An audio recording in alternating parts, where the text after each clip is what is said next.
Conversaciones. Ideas de personas sobre cosas.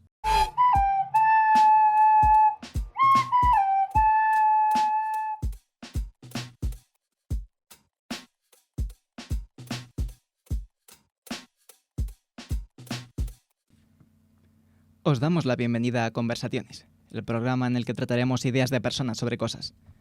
Hoy es 14 de febrero, San Valentín, y se respira en el aire la emoción de la que vamos a hablar hoy. Os traemos ideas de Wisława Szymborska, George Carlin y Lynn Ramsey sobre diferentes tipos de odio. La voz que os habla es la de Fran Cabañas. Para entrar en el tema que nos ocupa, me viene genial tener a mi lado a alguien a quien odio con toda mi alma y a quien no estrangulo porque hay una cámara delante. Andrés Rodríguez.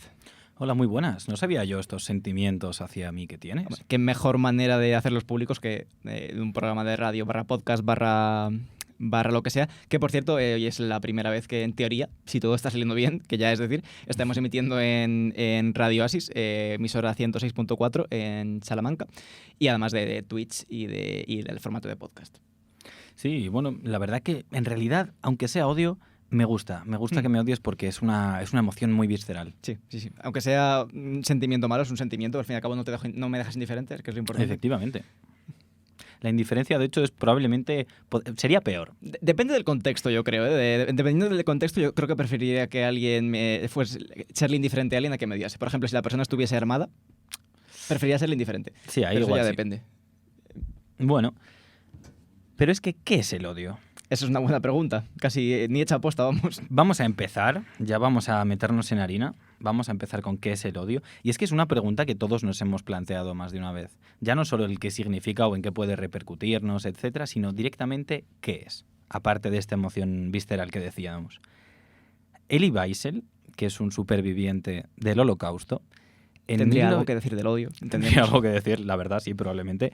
Y como tenía tanto que decir, pues en 1990, no te lo vas a creer, decidió hacer un congreso en Oslo para diseccionar el odio y hablar de la anatomía del odio y descubrir realmente, pues, precisamente qué era. Y para esto reunió a un montón de peña. La verdad que no voy a ser aquí demasiado... Había mucha gente. Sí.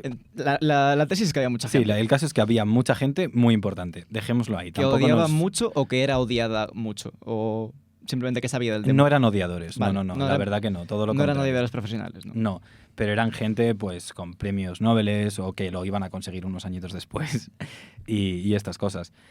Y uno de ellos era Václav Havel, un checo que fue presidente además, y bueno, tenía muchas cosas que decir al respecto, por lo que parece. Y algunas de sus palabras en este congreso, voy a decir ahora unas de ellas, que fueron algo así como: no, es que las personas que odian son huecas, vacías, insatisfechas, con anhelos absolutos y desesperados. Son desesperadamente ambiciosos y eso es lo que les lleva a odiar. Por el tono que utilizas, adivino que tienes algún tipo de problema con esta afirmación. Es un cagón. Es un cagón, efectivamente. Las cosas como son. Vamos a ver, es un tibio. O sea, que es que luego encima lo que más me duele es que el tío después, durante el congreso, pues fue diciendo cosas que ya me parecen más lógicas, o sea, que me parece que tienen mayor criterio, como que para resolver los problemas de odio que teníamos en la sociedad, pues había que atacar la raíz, que eran problemas como la pobreza. Y dices, vale, sí, muy bien, eso sí, pero no me digas que las personas que odian porque es que son huecas, vacías, están insatisfechas. ¿Tú no crees que a los supervivientes del Holocausto les llenó el corazón de gozo oír que sencillamente la gente que les había hecho eso estaba un poco hueca por dentro? No. No, vale. Bueno, pues... Eso consuela. ¿A ti te consolaría? A mí no. No lo sé, no estoy en la coyuntura. No. Adivino que no, pero bueno. No, claro, y es que luego este tío también siguió con eso y siguió y dijo, no, es que las personas que odian tienen un complejo de inferioridad. Una mierda. Ya. No tienen un complejo de inferioridad. De hecho, suele ser lo contrario. Claro, es como, lo único que pasa es que está en una posición de poder que les permite ejecutar ese odio Tú miras a los nazis del Tercer Reich y dices, igual complejo de inferioridad no era su problema. Claro. ¿Y sabes qué es lo peor para estos supervivientes del Holocausto? ¿Peor que el Holocausto o lo peor en esta No, lo peor de este tío. Vale, ¿qué era lo peor? Hostia, sí. Eso ya iba a ser mucho. No, pues que proponía olvidar. Ajá. Y yo, la gente que propone olvidar este tipo de cosas, pues no la trago. Es que, como ya sabemos, quien olvida la historia está condenado a repetirla y esto no puede ser, es que es un despropósito. No, Seguro no que Lee Wiesel tampoco estaba de acuerdo. Maravilloso. Me gusta mucho eso de vamos a intentar tocar temas no muy sensibles por aquello de que estamos emitiendo en antena. Lo primero, pues un poco de holocausto. Pero bueno, vamos a intentar entrar en temas más concretos. Pero antes de entrar a matar, por así decirlo, hay un par de alertas de contenido que vemos necesario dar. En este programa hablaremos de discurso de odio, pues no ha quedado claro ya, de odio hacia una misma, de autodesprecio, y probablemente toquemos ideas como la violencia contra otros o contra uno mismo, incluso el suicidio. Si algo de esto os escama, pisad con cuidado, aunque intentaremos hablar de todo en términos sensibles y más bien abstractos. Además, si esto es lo peor, escucharás a dos personas extremadamente blancas hablar sobre racismo. Advertidas quedáis. Y sin más dilación, pues que comience el odio, y qué mejor punto que comenzar, probablemente varios, pero el que hemos elegido para comenzar es un cuadro. Concretamente hablamos del cuadro titulado El ángel caído, del pintor Alexandre Cabanel, que era un pintor y maestro de pintura francés. De nuevo, empezamos por un francés. Lo sentimos, sencillamente hay franceses que hicieron cosas. Sí, lamentablemente hay franceses que han hecho cosas Sí. muy guays. Sí, y sí, sí. da mucha rabia, pero es así. Sí. Y bueno, Cabanel concretamente era un pintor, se especializaba sobre todo en pintura histórica y en retrato. Y de su estilo, de los casos que yo puedo decir habiendo leído sobre el asunto, era un pintor bastante academicista y bastante arraigado a las formas tradicionales, a las formas que exigía la academia en ese momento.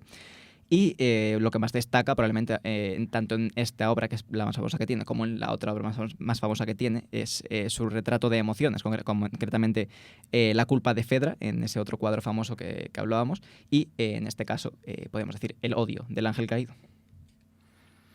No, sí, de hecho lo que representa es al ángel caído, evidentemente, que bueno, dice la historia, digamos, que era la mano derecha de Dios en el momento de la creación, pero bueno, por cuestiones de ambición se rebeló contra él y esto desencadenó en una batalla en la que el arcángel San Miguel acaba venciéndole. Y son los últimos momentos de esta batalla los que representa Cabanel en esta obra del 47, de 1847.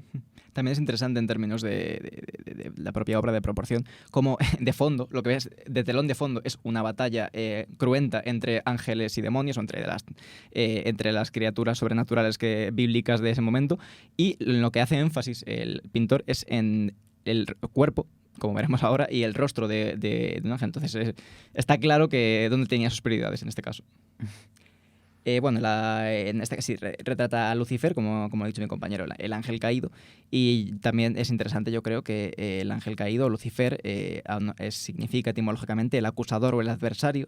Y también, asimismo, en la Biblia hebrea, significa o tiene relación con obstruir y oponer. En este sentido, siendo un obstructor u opositor de Dios, que después de la reorganización del canon bíblico, Dios se convirtió en una fuerza de amor, que antes no era exactamente así, o al menos habría que matizar bastante lo que hacía Dios. De hecho, si lees la Biblia en algún momento puedes pensar que Dios es una máquina de amor.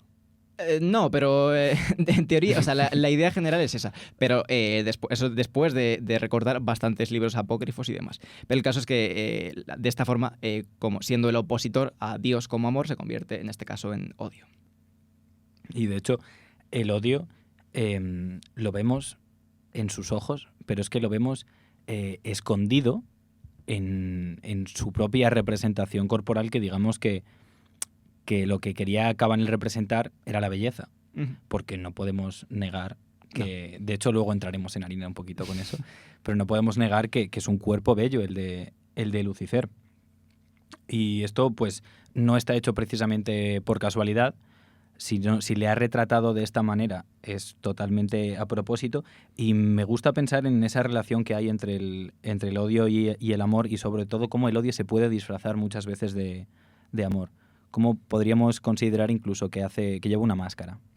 Son las hay mucha relación porque son dos emociones muy intensas, opuestas, pero también una lleva a la otra muy a menudo. Son el contraste que se crea sobre todo de ir de una a otra. Por ejemplo, en el caso del propio Lucifer, si se convierte en símbolo absoluto de odio y en el ente sobrenatural que lleva el odio en el mundo cristiano, es precisamente por el contraste de estar siendo la mano derecha de Dios y pasar a la más completa humillación. Es que ya sabemos que los extremos se tocan.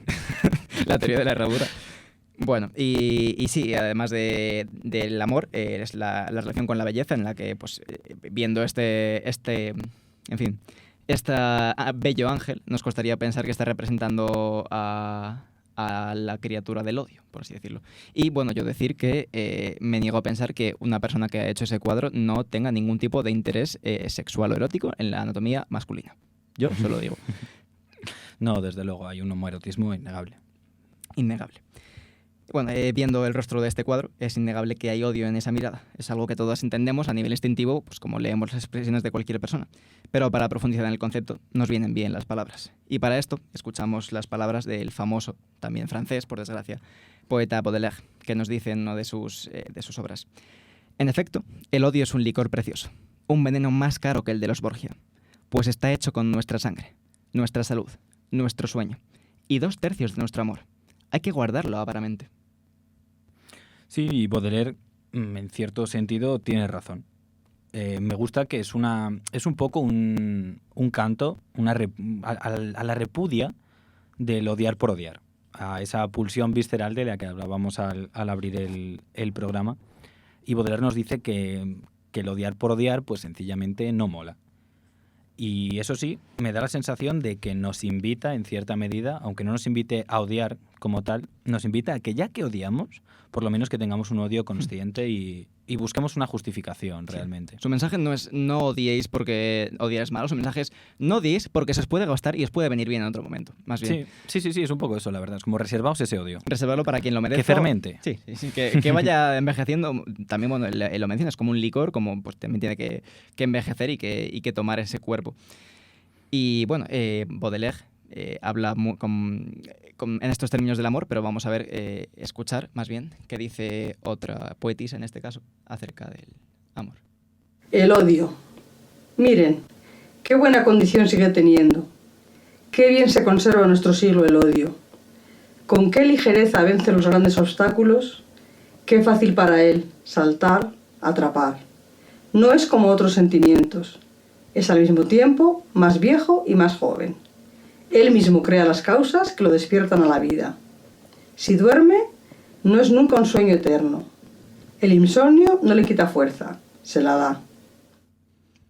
Escuchábamos a Wisława Szymborska en su poema titulado El odio, precisamente, que nos decía, bueno, es solo un fragmento, concretamente el principio del poema, porque es un poema bastante largo, pero muy elocuente y recomendamos la lectura completa.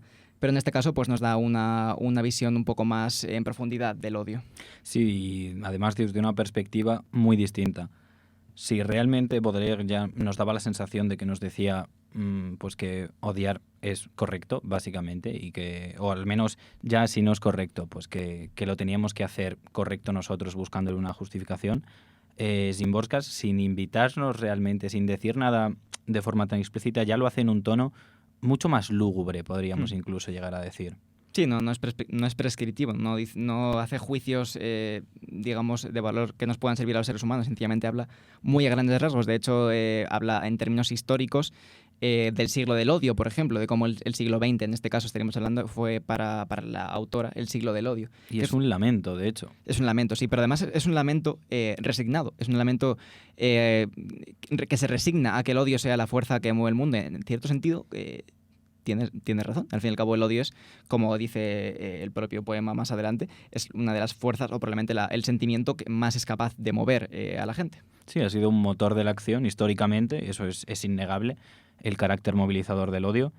Y claro, como para no lamentarse, como para no resignarse al respecto, sí, por mucho que nos duela. Y en buena medida ese carácter movilizador se debe a que el odio se camufla. Todo eso que decíamos antes con el ángel caído es que el odio se camufla y seduce, y a partir de la belleza y de ponerse una máscara y querer representar la justicia o el amor, ese tipo de conceptos tan distintos, tan alejados del odio, pero que nos atraen y que el propio odio pues se encarga de absorber en cierta medida, o de al menos aparentar ser.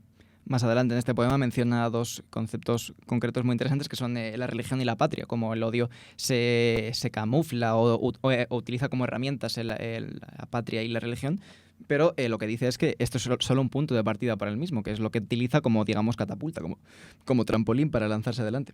Y ya no solo que el odio use esas estrategias y herramientas, sino que el propio odio también puede jugar el papel de herramienta o de estrategia. Sí. Por ejemplo, es que sin ir más lejos, en la política lo estamos viendo con el auge de la ultraderecha en las últimas décadas. Buen día para hablar del odio. Pero sí, habla del odio casi como si fuera un motor inmóvil, o sea, un motor que genera movimiento por sí mismo y que casi como el Big Bang, ¿no? Algo que no tiene origen, pero que es su propio origen. Y históricamente esto tiene sentido. Lo que yo quizá pondría un poco más en tela de juicio, aunque evidentemente es poesía y no está pensada para que se cuestione a nivel lógico, es si el siglo XX verdaderamente es el siglo del odio. Sencillamente el poder del ser humano para causar daño ha aumentado drásticamente y el odio sigue siendo el mismo. Sí, probablemente sea sencillamente eso. Pero históricamente el odio siempre ha medido lo que pasa, y cuando tienes más medios para odiar y para ejecutar ese odio, pues es más eficaz odiar con bombas nucleares que con palos y piedras, desde luego. Sí. Bueno, hay poetas que hablan del odio con una elegancia sublime, como hemos visto. Sin embargo, hay otras que se dejan poseer por el odio, que se convierten en un elemental de odio, en una máquina de odiar por odiar. Josh Carlin es uno de los cómicos más célebres de la historia, especialmente en el ámbito de los monólogos, y es desde luego un maldito cinturón negro en el arte de odiar. Este empezó a trabajar en 1977 y su carrera duró hasta los 2000, hasta 2005 aproximadamente, con lo que este fue uno de sus últimos shows más exitosos, dado que a partir de este momento se volvió demasiado oscuro y demasiado cáustico. Lo cual ya es decir bastante, porque como vamos a escuchar ahora, era un show ya bastante ácido. There are some more people who ought to be strapped into chairs and beaten with hammers. People who wear visors. Let me ask you something. What the fuck is the point in wearing half a hat? Either get a hat or don't. Bueno, escuchamos a Josh Carlin pidiendo que se golpee con martillos a la gente que lleva vísceras. Por ejemplo, y igual que escucharíamos esto en este monólogo llamado, por cierto, Complaints and Grievances, o quejas y dolores, o algo por el estilo, a menudo habla de grupos en general que a priori no parecería que deben ser odiados y les desea cosas bastante chungas. Les desea cosas muy feas, pero muy ocurrentes. Sí, es la verdad. Es verdad que bueno, Josh Carlin odia muy bien. Es a lo que se dedicó durante toda su carrera, a transmitir el odio de formas muy graciosas y muy entretenidas. Pero bueno. De hecho, me recuerda un poco que podríamos... Bueno, te iba a decir que podría ser incluso un paso previo a los haters de Internet, esas personas que odian por odiar y odian literalmente cualquier contenido independientemente de su naturaleza. Sí, de hecho, Josh Carlin en la mayor parte de su carrera... una de las cosas que hizo más famoso fue su odio hacia la religión, hacia la institución de la religión. Que en este caso, por ejemplo, no hacia la religión, pero hacia la institución de la iglesia. Que en este caso diríamos bastante bien, bastante correcto. Bastante basado. Bastante basado, efectivamente. Y en el principio, en la masificación de Internet, a lo largo de los años 2000, fue todo un hito, un símbolo de pues este ateísmo extraño que se popularizó en Internet y luego se convirtió en misoginia por alguna magia extraña. Pero el caso es que sí que... Vaya involución. Sí, efectivamente. Que Josh Carlin odia muy bien. En este caso, respecto a este monólogo, Carlin, al principio del propio monólogo, llama la atención sobre el reciente 11S, que ocurrió pocos meses antes de que este monólogo tuviera lugar, el que está grabado. Y lo contextualiza en un momento crítico de la historia. La gente estadounidense estaba alimentándose de odio. Y de hecho a esto lo llama el elefante en la habitación, refiriéndose a esta noción de algo que todo el mundo tiene presente, pero de lo que nadie habla porque es incómodo, porque es incluso demasiado obvio como para mencionarlo de forma verbal. Y en este contexto, pues después surgirían la guerra de Irak y la guerra del terror, que bueno, es básicamente el gobierno de los Estados Unidos utilizando el odio para justificar una guerra que no tuvo nada que ver con el propio atentado. Entonces, es Que de interesante. hecho, durante el propio monólogo, Carlin ataca al gobierno y dice odiarlo muchas veces. Y es que eso que hablábamos también antes de su crítica a la Iglesia, es como que vas viendo a lo largo del monólogo ciertos puntos que te invitan a pensar, pues eso, que va un poco contra el orden establecido, que odia con una justificación. Pero lo ves en muy pocos puntos. Sí, de hecho yo en este punto, de justo del gobierno de los Estados Unidos, me parece que para lo que podría, toda la justificación y toda la bilis que podría soltar sobre el gobierno de los Estados Unidos se queda muy tibio. Lo máximo que hace respecto a la invasión de un país es hacer bromas sobre que deberían mandar a personas a tirarse pedos. Y es un humor muy tibio para una persona que sabe odiar también. Y vamos, hemos traído a Carlin precisamente no para elogiarlo sin ningún tipo de mesura, sino para un poco cuestionar si el odio de este monólogo concretamente, que es tan evidente, está justificado o más bien si, digamos, no habría una forma mejor de canalizar este odio o si tenía un objetivo concreto en mente. Yo personalmente diría, Carlin, hay que mojarse, tío. Hay que mojarse. Ahora bien, sí que quiero entender que su forma de abordar el odiar por odiar, igual que antes, por ejemplo, decíamos que Baudelaire repudiaba el odiar por odiar, yo creo que lo que nos quiere decir George Carlin, o eso quiero entender, es que, bueno, odiar está guay, odiar por odiar incluso está bien, siempre que no actuemos. Y que quizá por eso también podemos entender un poco ese humor, ese irse a decir cosas muy feas pero muy ocurrentes, exagerarlo todo tanto, pues no sé, creo que lo podemos entender quizá como esa manera de, bueno, esto evidentemente es cachondeo, mientras no actúes, odia todo lo que quieras, por las razones que sean, a quien tú quieras. Yo encuentro evidentemente, entiendo de dónde viene y encuentro que es una idea interesante. Sin embargo, yo creo que te puede servir para muchos contextos, pero si eres el monologuista más famoso del mundo en ese momento, famoso por su contenido crítico, por mojarse bastante, este monólogo me deja un poco frío. No, sí, y desde luego además hay que tener mucho cuidado porque teniendo el altavoz que tienes, quizás desear esas brutalidades, aunque no hagan daño, pues hay que tener ojo con el discurso de odio. Y hay momentos excesivamente turbios, un par que no voy a mencionar cuáles son, pero hay un par de momentos en los que yo sencillamente no me río y simplemente digo, vale, te has pasado. Sí. Pero sí, sí, aparte es eso, que hay una línea muy fina entre el humor y el discurso de odio en ese sentido. Claro, porque decimos no actuar en base a este odio, pero deberíamos saber, y ahora lo mencionaremos hablando un poco más en términos teóricos y con campañas y tal, pero insultar, vejar, criticar y desear el mal públicamente ya es una acción, ya es ejercer este odio. El caso es eso, que es una filosofía que puede estar más o menos bien, pero que hay que saber dónde aplicarla. Igual que hay que saber dónde aplicar, o cuándo podemos aplicar ese odio, porque todos odiamos y no hay ningún problema con odiar, es una emoción, un sentimiento humano y natural. Pero hay que saber en qué contextos y de qué forma compartirlo.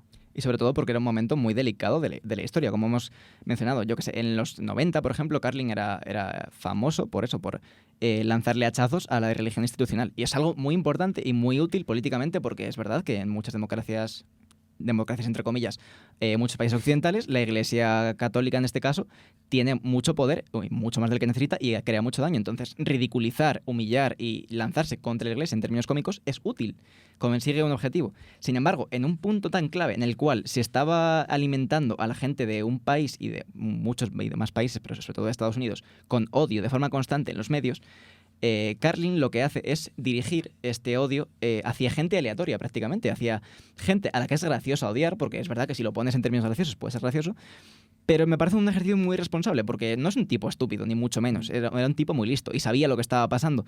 Y donde pudo haber brillado sabiendo redirigir el odio que estaba sintiendo la gente, flaqueó, en mi opinión. Y de hecho, bueno, después de este momento, quizá no está relacionado, pero después de este momento perdió un poco la popularidad y dejó ya. También estaba bastante mayor el hombre, que como yo murió en 2008 aproximadamente, así que. Sí, estaba mayorcete ya. Estaba mayorcete. Pero bueno, Carlin era un gran cómico y no desmereceríamos su trabajo en absoluto. Sin embargo, un gran poder pues conlleva una gran responsabilidad y mucha gente ha incurrido en discurso de odio sin mala intención. Recomendamos leer algo de literatura acerca de discurso de odio, como es el caso del que trataremos ahora. Sí, de hecho traemos un paper que se publicó hace un par de años, juraría, que, bueno, si lo buscáis por insinuaciones provocativas lo encontraréis muy, muy fácilmente. Y es que todo esto que hablábamos del discurso de odio es algo que vemos vigente en nuestro día a día, vemos en los medios y es algo con lo que convivimos. Y hay una realidad en los medios muy importante a la que debemos señalar, que son precisamente lo que da título a este paper, son las insinuaciones provocativas. ¿Y en qué consisten? Pues me vais a entender perfectamente. Son un mensaje de odio sin un discurso de odio. Os pongo un ejemplo para verlo mucho más gráfico. Esto es un titular. Refugiado iraquí es condenado en Alemania por violación y asesinato. Aquí, evidentemente, hay una barbaridad de inferencias que alimentan odio. Es así de sencillo. En los medios lo vemos continuamente y esta es una de ellas. Es un mensaje de odio, pero está camuflado, solo una insinuación, solo una invitación, y entonces a quien ha escrito esto no se le puede denunciar, no se le puede llamar la atención porque no está incurriendo en un discurso de odio como tal. Es un poco para lavarse las manos. A menudo, bueno, sí, estudias un poco, si tienes interés en asuntos como el discurso de la extrema derecha o el discurso de odio, te das cuenta de que tienen que jugar constantemente ese juego, de que desde 1945 la ultraderecha no tiene muy buena prensa, por lo que sea, entonces tienen que jugar, evidentemente, a ocultar sus intenciones o a que no sean obvias. El juego el que juegan, muy ejemplificado por un elemento que se menciona en este propio artículo, como son los dog whistles, los silbatos para perros, es a lanzar mensajes que se interpreten de formas distintas por gente distinta. Por ejemplo, una persona que tiene la misma ideología reaccionaria que tú, lo entendería como que estáis en la misma onda. Una persona indecisa lo entendería como un mensaje sin mala intención, pero aún así pillaría la inferencia, ¿no? Pero las únicas personas que entenderían lo que está pasando es gente un poco más concienciada al respecto, pero no puedes, el juego es que no puedes acusarlo directamente porque siempre hay una negación plausible, que es exactamente lo que dice este texto. De hecho, son un poco, podríamos decir que mensajes crípticos en cierto sentido. ¿Y qué es eso? Intentan hacer mella en el subconsciente de la peña que no es consciente al recibir esa información de lo que verdaderamente está pasando. Y realmente lo que me gusta de este artículo es que no se queda en analizarlo, sino que incluso nos propone cómo atacar esto. Que, por cierto, es algo que no ocurre solo con los titulares. De hecho, con la selección de imágenes, por ejemplo, en los medios, ocurre un montón de veces. Hace no mucho, un hombre asesinó a una mujer con la que, bueno, o al menos presuntamente asesinó a una mujer con la que había tenido una cita o algo del estilo. Y claro, en la noticia sacaban una foto del hombre vestido para ir a hacer running o algo así, no sé si era running o senderismo o algo así, como muy preparado, muy enérgico, muy tal. Y la foto que sacaban de la mujer era una foto en bikini bebiendo algo. Y eso no es casualidad, ni muchísimo menos. Es una decisión que tienes que tomar y pues, si tienes un medio público, sobre todo tienes una responsabilidad con no transmitir ni sin querer, ni en este caso queriendo, mensaje de odio. Desde luego. En la génesis de odio, los medios juegan un papel súper importante y lo vemos, por ejemplo, incluso con la certeza de que los niveles de odio hacia la comunidad asiática en Estados Unidos subieron muchísimo a partir de la pandemia, sin ir más lejos. Bueno, ¿y cómo nos aconseja este artículo responder o reaccionar ante estos casos? Nos dice que hay 3 opciones, hay 3 estrategias. Podemos ignorarlas. ¿Cuál es el problema? Siguen siguen jugando su papel, sencillamente. No tiene más. Podemos confrontarlas, que en este caso, ¿cuál es el problema? Pues precisamente todo esto que decíamos de que lo pueden negar. Hay una posibilidad de o bien negarlo directamente o bien incluso inculparte. Sí. Decir, ¿me estás tú sugiriendo esto? Mira, pues ahora que lo dices... Sí, hay una negación plausible, ni siquiera tiene que ser una negación realista, ni siquiera tiene que ser creíble, pero es plausible. Sí. Y luego nos ofrece una tercera opción, que me parece maravillosa, que es contraatacar con inferencias similares. Entonces, por ejemplo, refugiado iraquí es condenado en Alemania por violación y asesinato. Bueno, y otro ha sido convocado para jugar con la selección nacional. ¿Y qué? Power move, Vale. la verdad. Me parece estupendo. Nos lo apuntamos porque la verdad es que puede ser bastante útil, sobre todo en la coyuntura en la que estamos. Y sobre todo, bueno, este funcionamiento, o sea, estos mensajes de odio, este tipo de discurso de odio, se ha popularizado mucho con dos cosas, como con la popularización de Internet y los medios más masivos aún, si cabe, que los medios del siglo XX. Y con otra cosa que iba a decir y se me ha olvidado. pero sobre todo con Internet y con ese tipo de mensajes masivos que se pueden distribuir. Y lo que hacen estos mensajes es sobre todo, veremos más adelante o veremos en otro momento un poco la escala, pero hay diferentes tipos de discurso de odio y este mensaje lo que hace es normalizar el odio, convertirlo en algo recurrente y hacer que la gente no se escandalice ya al oírlo. Así que ya sabéis, si os encontráis algo de esto próximamente, ahora por lo menos sabéis cómo combatirlo, cómo afrontarlo. Sí, y de la teoría sobre el discurso de odio a la praxis contra ella, a una praxis en este caso concreta que nos va a explicar el compañero Andrés. Y es que os traigo #Ódiame. Ya lo hago. Esto es una campaña, ¿vale?, de una ONG, de ACCEM, que bueno, surgió sencillamente para combatir el odio en las redes. Y es que hablamos ya de que este contexto mediático pues quizá ha agravado problemas que ya veníamos arrastrando de antes. Y bueno, es una campaña que pretende concienciar sobre las consecuencias en el mundo real del discurso de odio en el mundo virtual, que es algo que es verdad que quizá muchas veces se nos olvida. Internet no es un mundo aparte. No. Las consecuencias de lo que hagas en Internet las vas a ver en el mundo real. Y esto es lo que nos recuerda esta campaña, que cuenta con Jorge Suquet, que es un actor que seguro que todos habéis visto en algún momento. Y lo que hicieron con Jorge Suquet fue crear un calendario. Entonces, en cada uno de los meses pues van concienciando sobre estas consecuencias, sobre estos sobre este odio, esta estigmatización en distintos colectivos. Entonces hay un mes dedicado a la porofobia, un mes dedicado al antigitanismo, un mes dedicado a la misoginia, un mes dedicado a la homofobia, etc.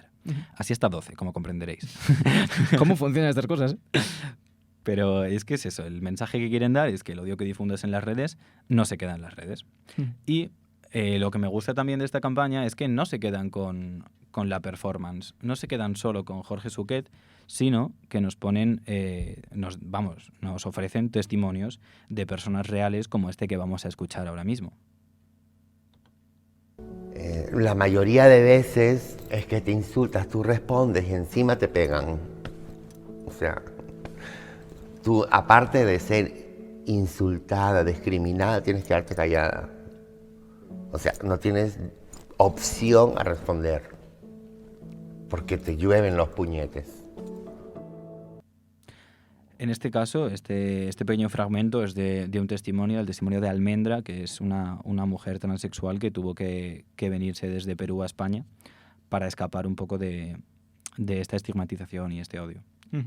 Y lo bueno de traer testimonios de personas reales, traer experiencias que han vivido, es que nos damos cuenta de que no son números, no son colectivos, son precisamente personas. Y el odio que podemos difundir en las redes y que incluso a veces puede no ir en serio, tiene consecuencias en sus vidas. Es el efecto deshumanizador de las redes, ¿no? Una de sus vertientes más dañinas es que te legitima a odiar a la gente, porque por un lado te sientes deshumanizado y por tanto te sientes menos atacable, en tanto que, en este caso, culpable de un discurso de odio, pero también sientes que otra gente sencillamente no la sientes tan real y no sientes tanto la culpabilidad. Entonces es interesante escuchar sobre todo las voces y los testimonios de las personas que han sufrido estos Quiero cosas. pensar que muchas veces incluso quien odia de esta manera tampoco se da cuenta. No, Es muchas veces sencillamente eso, que al final nos sentimos ajenos en Internet a muchas cosas y hay veces que sencillamente no somos conscientes del daño que estamos haciendo. No, y las redes sociales están diseñadas para fomentar el conflicto y no directamente el discurso de odio, o sea, bueno, esto es otro asunto, pero no directamente a fomentar el odio, pero sí fomentan pues la deshumanización y no por su naturaleza, porque podrían funcionar de otra forma, pero por su funcionamiento, por su algoritmo, por la forma en la que están programadas y en la forma en la que se actualizan, sí que fomentan que sucedan este tipo de cosas. Y también respecto a esta campaña, o lo que explicabas antes de cómo un actor toma el papel de un actor que en principio no tiene ninguna de estas faltas de privilegio, de estas opresiones, como puede ser pues, ser mujer, ser transgénero, ser pobre, lo que sea. No, sí, de hecho buscaron desde la propia ONG, es que lo ponen explícitamente, buscaron a alguien con los máximos privilegios posibles, un hombre blanco, cisexual y heterosexual. Y lo que hacen es convertirlo en objetivos de odio, o sea, en objeto del odio. Y lo que me gusta al respecto es que es muy obvio, o cuando ves esto, es muy obvio que el odio es algo construido, que el odio el odio en general es algo natural al ser humano, es una emoción natural, pero el odio contra comunidades concretas, sobre todo comunidades tan lejanas o tan concretas, es arbitrario y está muchas veces construido por los poderes y sobre todo los medios de comunicación, que es los tres principales poderes que condicionan al comportamiento humano, que son los medios de masas, la educación y la socialización más cercana. Sí, y es que de hecho el odio es colectivo muchas veces. Es que el odio es verdad que a lo largo de la historia pues ha dado muchas veces una sensación de pertenencia. Y es eso, pues elimina la soledad, la debilidad, la impotencia, el sentirse abandonado al final. Y ya decían... Es que tengo una cita, pero no os voy a mentir, no me acuerdo de quién la saqué ahora mismo. Pero el caso es que, bueno, toda persona potencialmente violenta se atreve a hacer más. Cada una incita a la otra y todos se justifican entre sí a través del odio. Y es que es verdad, en un ambiente de odio nunca es un caldo de cultivo. Al final, un ambiente de crispación, en ese sentido, pues es un campo de cultivo para el odio y el odio se retroalimenta continuamente y unos les permiten unas acciones a otros. Y entonces, claro, al final se va haciendo una bola de nieve y puede resultar incluso en algo fatal, por supuesto. El odio tiene un elemento clarísimamente tribal de crear un otro, crear un ajeno, un ajeno, y a partir de ahí, o al revés, crear un grupo al que yo sí pertenezco. Y pues estos dos grupos, el grupo de fuera y el grupo de dentro, mi comunidad y el ajeno, se retroalimentan y al final se construyen de forma muy clara. Y de nuevo, esto es algo aparentemente a nivel antropológico es natural en el ser humano. Lo que no es tan natural es que este ajeno sea la mujer, sea la persona pobre, o sea la persona transgénero, o sea, pues muchos de los que hemos hablado y todo esto suelen ser realidades construidas a menudo por una serie de intereses que son muy concretos y que normalmente no entendemos. Claro, el problema también es que ese odio siempre está apoyado por una serie de sucesos históricos o de organizaciones políticas, bueno, ese tipo de... Digamos que es como el big picture, digamos, de un sentimiento que por supuesto es natural. Y en cuanto a eso que decías de la otredad enemiga, el odio siempre crea un ellos y un nosotros, crea una lógica binaria y esto tiene mucho que ver con el populismo. Ya lo decía la Clau, por ejemplo, que es el líder populista quien elige, o quien define, digamos, ese ellos y ese nosotros, quien entra en cada uno de los grupos. Y es algo que vemos, por ejemplo, con Steve Bannon, que es el ideólogo detrás de toda la campaña de Trump, es algo que vemos con Matteo Salvini en Italia, es algo que vemos con Viktor Orbán en Hungría, con Bolsonaro en Brasil, es algo que hemos visto permanentemente a lo largo de los últimos años con el auge de la ultraderecha, sin ir más lejos. Y lo que vemos en el fascismo, sobre todo, pero también en menor medida en la ultraderecha y en la extrema derecha, es que se crea un grupo de otros para odiar, pero cuando la ultraderecha, cuando el fascismo gana, no es una victoria para el grupo al que sí pertenezco, sino que en ese momento se procede a cortar ese grupo por otra medida arbitraria y se crea también alguien aquí, otros nosotros y otro ellos. Y así es como funciona y por eso el fascismo también está condenado al fracaso, pero llevándose por el camino todo lo que se lleva. Y bueno, para el grueso de la gente en nuestro contexto, más bien privilegiado, es complicado imaginar cómo la demostración de odio es solo el primer paso de un proceso que no se tendría hasta lugares bastante horribles. No obstante, es una realidad histórica y material que podemos observar. En este sentido, la ficción siempre ha tenido un enorme potencial a la hora de hacernos tener preocupación ante algo lejano y abstracto, como si fuera algo concreto y cercano. Como el ejemplo que traemos a colación, como es el corto de Long Goodbye. Nominado a los Oscar en 2021, este cortometraje de Anil Karia y con Riz Ahmed como protagonista, que os puede sonar, por ejemplo, de Mowgli o Sound of Metal. Bueno, pues nos presenta, de hecho nos sitúa en Reino Unido y bueno, Rhys y su familia están en medio de un típico día familiar en casa, mientras la noticia de una marcha de extrema derecha suena de fondo en la televisión, hasta que esa marcha llega a la puerta de su casa. Esa es la premisa del corto. Y bueno, básicamente, como comprenderéis, es islamofobia pura y dura en el Reino Unido.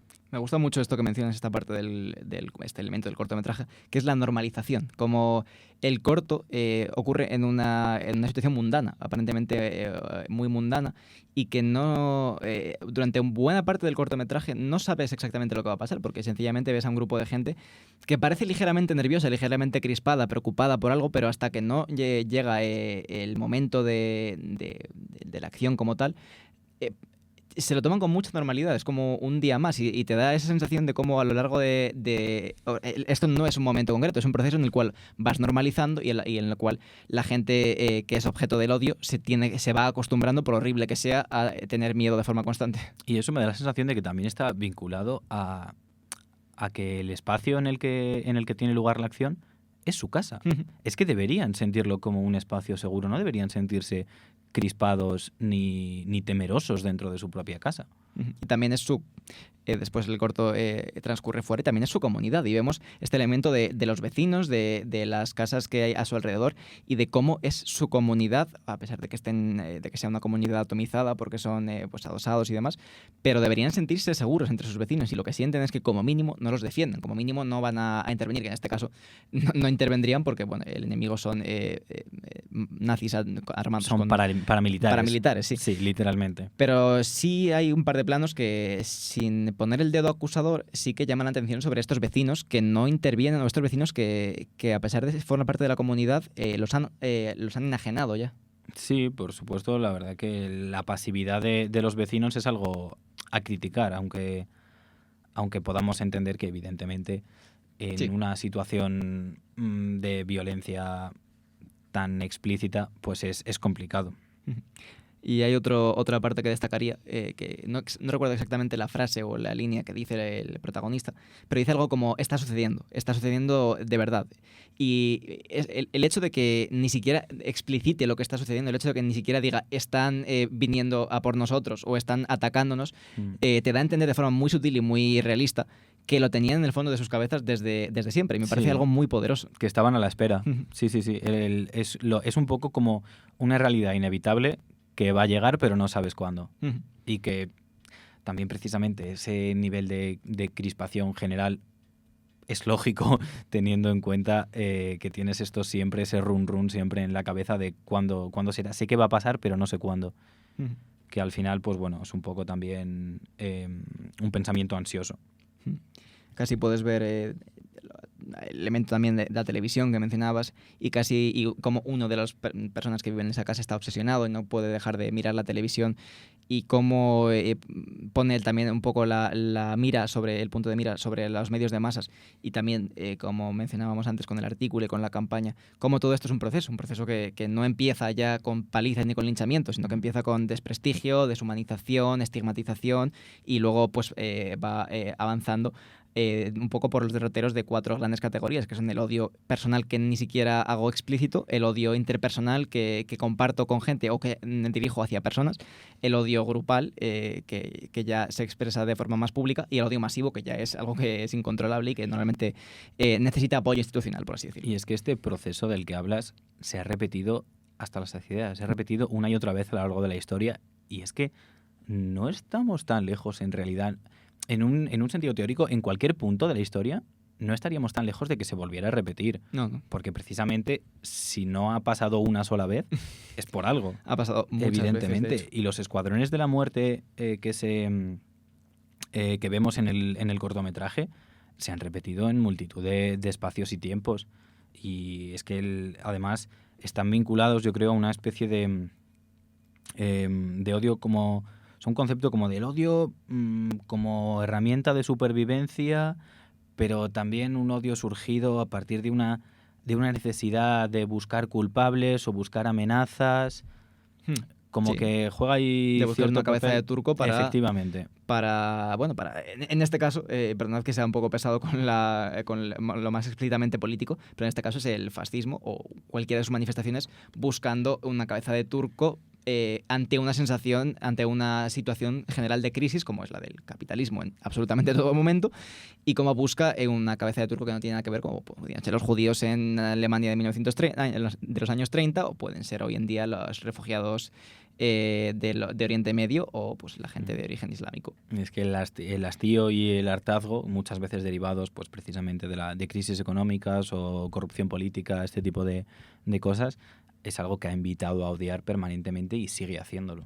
Y bueno, esto es un poco cliché también, pero traer a colación las palabras del famoso, el célebre Niemöller, que en su poema acerca del alzamiento de la Alemania nazi empezaba con estas famosas palabras que son: primero vinieron a por los socialistas, y yo no dije nada porque no era un socialista. Entonces nos habla un poco de cómo siempre piensas que no vas a formar parte del grupo ejecutado hasta que formas parte del grupo ejecutado. Esto está tomando un cariz un poco oscuro, ¿eh? No, nos falta... No, es un programa sobre el odio, ¿no? Pero desde luego... Es una emoción de color negro. Sí. El programa también tenía que serlo un poquito. Para San Valentín está bien, digamos. Bueno, y podemos aprovechar un poco quizás para aligerar, si alguien fuera tan amable, para plantear una pregunta a nuestra gente y ver si alguien tuviera la amabilidad, por favor, de responderla. Y la pregunta que hemos decidido plantear hoy, siguiendo en estos derroteros, es si deberíamos aspirar a eliminar el odio por completo de nuestras vidas. No sé si quieres responder a esta pregunta o si... Yo prefiero dejárselo a alguien que sepa un poco. Bueno, no sé si se lo vamos a dejar precisamente a alguien que sepa, que yo creo que sí, pero desde luego vamos a dejárselo a alguien a quien la pregunta no deja indiferente. Si alguien que ha dado una respuesta clara y contundente a esta pregunta, al menos en su contexto y situación, evidentemente, es esta persona. Hemos fusilado, fusilamos y seguiremos fusilando mientras sea necesario. Nuestra lucha es una lucha a muerte. Nosotros sabemos cuál sería el resultado de una batalla perdida, y también tienen que saber los gusanos cuál es el resultado de la batalla perdida hoy en Cuba. Disclaimer, cuando abogamos por la violencia, estamos abogando por la violencia en Minecraft o en Jabotel, no en nuestra vida real, por favor. No nos pongamos nerviosos. Pero bueno, escuchamos a Ernesto Che Guevara, el célebre revolucionario cubano, dirigirse a la ONU entre las acusaciones diversas de Un inciso antes de nada, es que no me gusta que hayas usado un videojuego que puede ser tan pacífico y tan happy flower como el Minecraft para decir que sean violentos dentro del juego siquiera. No, yo he dicho que nosotros, en todo caso, seríamos violentos ahí. O sea, no estamos abogando por eso. Te lo compro. Bueno. Si no, pues más en cualquier otro videojuego. El ejemplo me sirve igualmente. Pero bueno, como decía, pues escuchamos cómo se dirige en un bastante famoso discurso y bastante largo, porque el señor también hablaba lo suyo, a la ONU, entre acusaciones de muchos países de lo que estaba sucediendo en Cuba y de lo que sucedía a lo largo de un punto bastante concreto de la Guerra Fría. Es una figura, antes de que alguien piense lo contrario, bastante problemática en muchos aspectos, no solo la violencia que tiene un contexto muy concreto y hay que matizarla de forma muy concreta y hay que entrar bastante en detalle, sino otros asuntos que son imperdonables, como una rampante homofobia que impuso. Pero en este caso nos viene las palabras que traigo después de esta demostración de odio, nos viene muy bien para hablar del odio. Y las palabras en concreto vienen de un panfleto, en este caso no tenemos la locución, sino de un panfleto escrito llamado Crear 2-3, muchos Vietnam es la consigna, en la que hablaba pues de la situación en la guerra de Vietnam. Y nos dice el Che Guevara: el odio como factor de lucha, el odio intransigente al enemigo, que impulsa más allá de las limitaciones naturales del ser humano y lo convierte en una efectiva, violenta, selectiva y fría máquina de matar. Nuestros soldados tienen que ser así. Un pueblo sin odio no puede triunfar sobre un enemigo brutal. De nuevo, insisto, no estamos abogando, no estamos estaneando a Che Guevara, sino que tiene una opinión sobre el odio con la que, al menos en este caso, yo sí estoy de acuerdo, que es que el odio es algo que puede ser muy útil contra un elemento opresor. No, sí, desde luego el odio útil puede ser, desde luego, pero es que muchas veces esa utilidad yo la veo en este contexto como una estrategia sencillamente de supervivencia. Uh-huh. Y sí, para salir de situaciones desesperadas, pues puede llegar a venir bien, te lo puedo llegar a comprar. Ahora bien, el problema del odio es cuando se hace desde una posición de poder. Uh-huh. Sí, en este caso, muy generalmente, teniendo en cuenta la situación geopolítica, que es muy complicada, estaría, yo creo que bastante justificado de lo que hablaba el personaje. Pero yo creo lo que sí quería traer es que siempre hablamos, y hemos hablado a lo largo de este programa, del odio en términos muy negativos y con motivo, y en términos bastante siempre peyorativos. Pero el odio es algo de lo que no podemos deshacernos, al menos en el contexto en el que vivimos, porque el odio es una reacción natural cuando algo es violento contra ti. Y entonces, si nos quitaran el odio, no tendríamos forma de luchar contra cualquier tipo de opresión.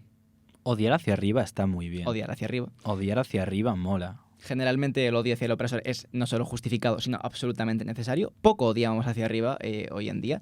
Demasiado poco. Demasiado poco. Deberíamos odiar más. Deberíamos odiar bastante más, sí, deberíamos odiar de forma canalizada y de forma dirigida. Deberíamos odiar bastante más.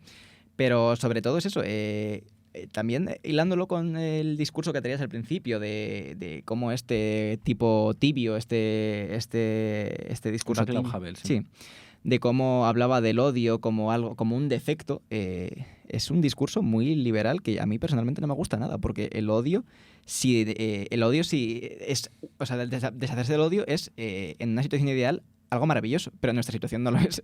Si no tuviéramos odio, no podríamos luchar contra lo que nos oprime y, por tanto, estaríamos en graves problemas. Sí, de hecho es un poco como, a ver, entiendo la utopía del odio, pero realmente el problema fundamental es que el odio no se puede combatir con el antiodio. Uh-huh. Que lo peor es que en el congreso que mencionábamos antes, lo proponían. Antiodio. De hecho, su conclusión final fue: no sabemos qué es el odio, pero sí su antídoto, que se llama tolerancia, respeto a los demás, y a esto podríamos añadir comprensión y diálogo. Y decían que, bueno, esas cuatro cosas, tolerancia, respeto, comprensión y diálogo, eran la fórmula del antiodio. Y dices, tío, es que la violencia no puedes combatirla con paz, es absolutamente ridículo, es que te van a comer. Uh-huh. Evidentemente te van a comer. ¿Cómo puedes combatir el odio? Con más odio. Pues, ¿cómo puedes combatir la violencia? Con más violencia. Uh-huh. Lo siento mucho, me gustaría que no fuera así, pero es que es lo que hay. Nada nos gustaría más, probablemente. Claro, es que es eso, es lo que hay. De hecho, traigo a colación a George Carlin, que decía, el pacifismo es una idea muy bonita, pero te puede matar. Y tiene toda la razón Puede del hacer que te mundo. maten, sí. Y hay, además, ya no solo eso, sino incluso pensando en mis propios principios, pues hay posiciones que no voy a tolerar, que no voy a respetar, que no quiero hacer el esfuerzo por comprender, o que comprendo pero no justifico, y posiciones a las que no quiero dar espacio, así de sencillo. Y las odio a mucha honra, por supuesto. Por supuesto que sí. En conclusión, debemos odiar y, sobre todo, en términos de violencia, que también es un asunto que, evidentemente, con el odio sale mucho, porque el odio genera violencia, la violencia genera odio. No es como si viviéramos en un mundo sin violencia en el cual el odio no está justificado, sino que la violencia es algo que está más normalizado y, por tanto, está mal visto odiar determinados tipos de violencia. Pero bueno, sencillamente algo para reflexionar y, sobre todo, pues si alguien quisiera responder a esta pregunta, que es si deberíamos eliminar el odio de nuestras vidas, pues podría hacerlo teniendo en cuenta estos términos. Y de la musicalidad del Che, vamos a la musicalidad de otra persona, en este caso una persona española, una persona de Extremadura, llamada Robe Iniesta. Y la siguiente canción, que se llama Puta Humanidad. Sí, de hecho, Puta Humanidad, del disco Destrozares, juraría que de 2015 o 2016. Me ha bailado un añito. No pasa nada. Pero sí, aquí Robe, el cantante de Extremoduro, en su su segundo disco en solitario, de hecho, nos llama a odiar. Pero no a odiar de una forma focalizada, no odiar a una persona o a un pequeño colectivo, sino odiar a toda la especie humana. Hemos ido recorriendo el odio individual, el odio colectivo, el odio a instituciones y ahora llegamos al odio a la misantropía completamente. O sea, Sí, lo cual me parece relativamente basado. moderadamente basado. Moderadamente basado, sí, la verdad. Comprensible, sí. Es un poco el odio a... Ya no es el odio... No es odiar por odiar, es un odio a todo lo que representa y simboliza la humanidad y a toda la mierda que ha hecho a lo largo de los años, básicamente, a lo largo de su existencia como especie. Y no solo eso, sino lo que me gusta también del el matiz que trae esta canción en muchas de sus frases es esa impotencia por el hecho de pertenecer al propio colectivo que odias, esa impotencia ante la posibilidad de cambio, porque evidentemente es un colectivo muy amplio, como es una especie entera, pero también, aparte de ese odio a uno mismo, ese querer renunciar a su identidad como humano. Y uno de los elementos que se repite en las letras de esta canción es el elemento del escapismo, ¿no? No un escapismo muy literal, porque es verdad que quiere escapar al sofá a ratos, lo cual también está moderadamente basado. Pero ese querer escapar al sofá, querer escapar a un sitio sideral, el cerrar los ojos y llegar a... Bueno, cerrar los ojos como forma de escapismo muy, muy poética, de escaparte a tu propio cerebro, aunque también sigue siendo un cerebro humano, eso lo digo, y sobre todo un escapismo que hacia un elemento muy típico, muy omnipresente en la que escribe este señor, que es el tú poético, entendemos que la persona amada o la persona a la que se desea, pero siempre es un escapismo, y cuando no es un escapismo es vaguería, odio tanto a la humanidad que no puedo ni levantarme. Y me parece también bastante guay. Y a mí, no sé, igual no coincides con esto, igual no lo habías pensado, pero a mí lo que me evoca esta canción, por su instrumentación, por su tono y tal, es como una liberación, como un renunciar a la humanidad y abrazar la misantropía y cómo lo celebra, como que se siente liberado después de darse cuenta de que odia a la humanidad. O al menos Sí, no, es verdad que no suena especialmente a lamento. No, desde luego un lamento no es. Pero sí, es como muy alegre y sobre todo por cómo después del primer verso, que es precisamente odiar a la especie humana, empieza a sonar esta fanfarria y me da la sensación de que como la voz poética se siente liberada, habiéndose dado cuenta de que tiene la capacidad de abandonarse en su odio a la humanidad. Yo creo que está un poco pues conciliado con esa sensación de no me representan, de yo no quiero ser esto y soy consciente de que no puedo cambiarlo, pero me siento relativamente cómodo en mi posición crítica. Sí. Le da un poco de quizá pan mental, algo por el estilo. Sí. Y luego, entrando en términos más concretos, lo que evoca esta canción como motivo para odiar a la humanidad, al menos que yo recuerde, son dos cosas concretas, que son incendios forestales, que también es interesante porque escucharemos luego la siguiente canción que también trata este tema, o también utiliza este motivo, y la guerra nuclear, el elemento nuclear. Y son dos motivos que yo creo que nos dicen muy bien de dónde viene ese odio, porque son dos cosas generalmente provocadas. Y son, desde luego, dos símbolos de destrucción y de destrucción por el ser humano, por supuesto. Que, a ver, al final, un incendio forestal, además, concretamente, más allá de la guerra nuclear, que para la guerra nuclear, evidentemente, necesitas cierta tecnología, ¿no? Sí. Digamos. El incendio forestal, muchas veces, además, es sencillamente por disfrute. Es que ni siquiera es buscando un beneficio, es por disfrute. Y entonces representa realmente la maldad humana en todo su esplendor. La maldad sin objetivos y sin más. Pero bueno, sí, ya hemos comentado un poco qué nos evoca la canción, así que por qué esperar para disfrutar del odio que nos transmite hacia la humanidad Robin Iniesta en esta canción Puta Humanidad.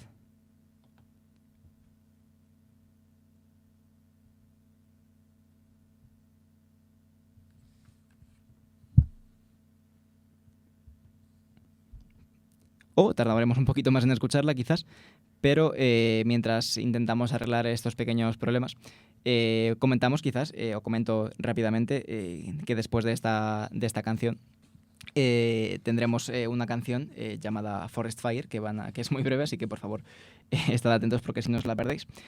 Pero pues vamos a escuchar cuando podamos la canción de Puta Humanidad, Forest Fire, y después volveremos del descanso para hablar de la película We Need to Talk About Kevin de Lynn Ramsey. Así que agradeceríamos que siguierais aquí si estáis escuchando, que soñéis, ¿no?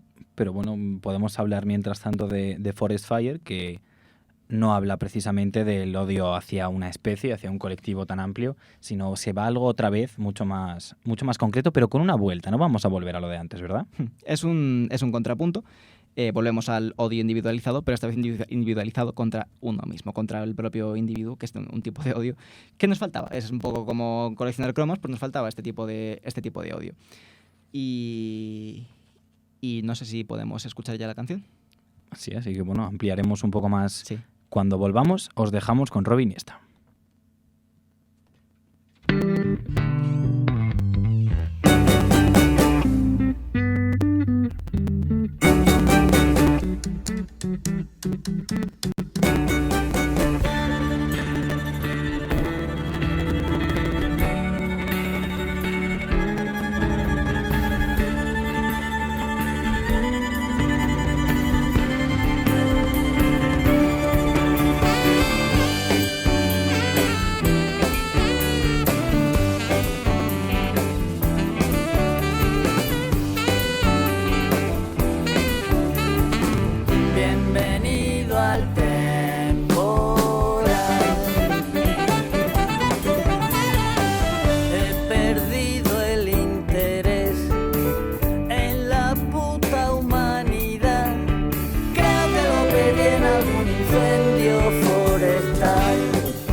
Y ahora ya no hay nada alrededor y estoy a solas, contigo a solas. Cierro los ojos y ahora ya no hay nada alrededor, solo el deseo.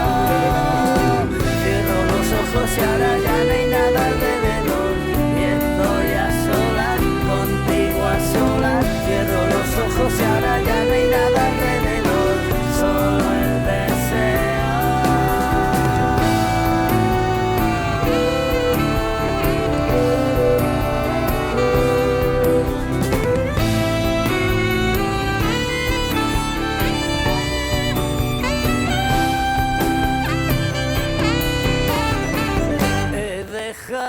De creer en la puta humanidad, creo que lo mejor será una guerra nuclear. Quizá algo tendría que hacer, me levanto del sofá y roto la tele del salón una vez más. Cierro los ojos y ahora ya no hay nada alrededor y estoy a solas, contigo a solas. Cierro los ojos y ahora ya no hay nada alrededor, solo el deseo. Cierro los ojos y ahora ya no hay nada alrededor y estoy a solas, contigo a solas. Cierro los ojos y ahora ya no hay nada alrededor, solo el deseo.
to leave the house.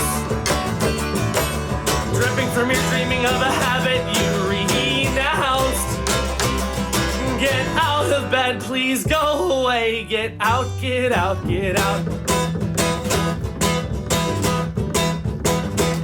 You see a liar in the mirror, he's sneering in that way. That makes you feel unsafe, insane, and you hate to see his face. You punch the mirror to shut him up, but he won't go away.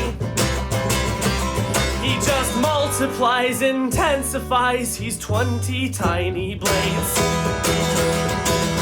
Is it getting better? It's really getting worse. I'll give 1,000 apologies for 1,000 hurts. The forest is on fire, but we're gonna let it burn. We're controlling it, we've got it handled. Thanks for your concern. Y estamos de vuelta en Conversationis para hablar acerca del odio en todas sus formas y manifestaciones, que abarquemos en 2 horas escasas. Concretamente, escuchábamos, como ya decíamos por problemas técnicos, nos disculpamos de nuevo, ese Forest Fire de Andrew Jackson Jihad, que, bueno, como decíamos y como veníamos ya adelantando, trata el odio hacia el individuo, pero cuando este individuo eres tú misma. Sí. Lo único, a mí lo que me escama un poquito de este tema es que habla desde un punto de vista muy centrado en las adicciones. Eso sí, esta canción en concreto. Pero bueno, es verdad que sí que además nos invita a pensar sobre cómo el odio hacia uno mismo muchas veces es un círculo vicioso. Uh-huh. Y de hecho, no solo el odio hacia uno mismo, sino que el odio en general también muchas veces es un círculo vicioso y contagia allá por donde va haciendo mella. El círculo vicioso de odio, violencia, violencia, odio, sí. Bueno, la canción sí... evidentemente tiene un elemento de adicciones, pero lo que es innegable, a mí por lo menos me gusta personalmente mucho esta canción y creo que sí es innegable que transmite esta rabia, este odio, con la brevedad, para empezar, de la propia canción, que es una canción extremadamente breve, la intensidad y la simpleza sobre todo, porque al fin y al cabo son 4 acordes en una guitarra y 2 estrofas y un estribillo. Necesitan muy poco, desde luego.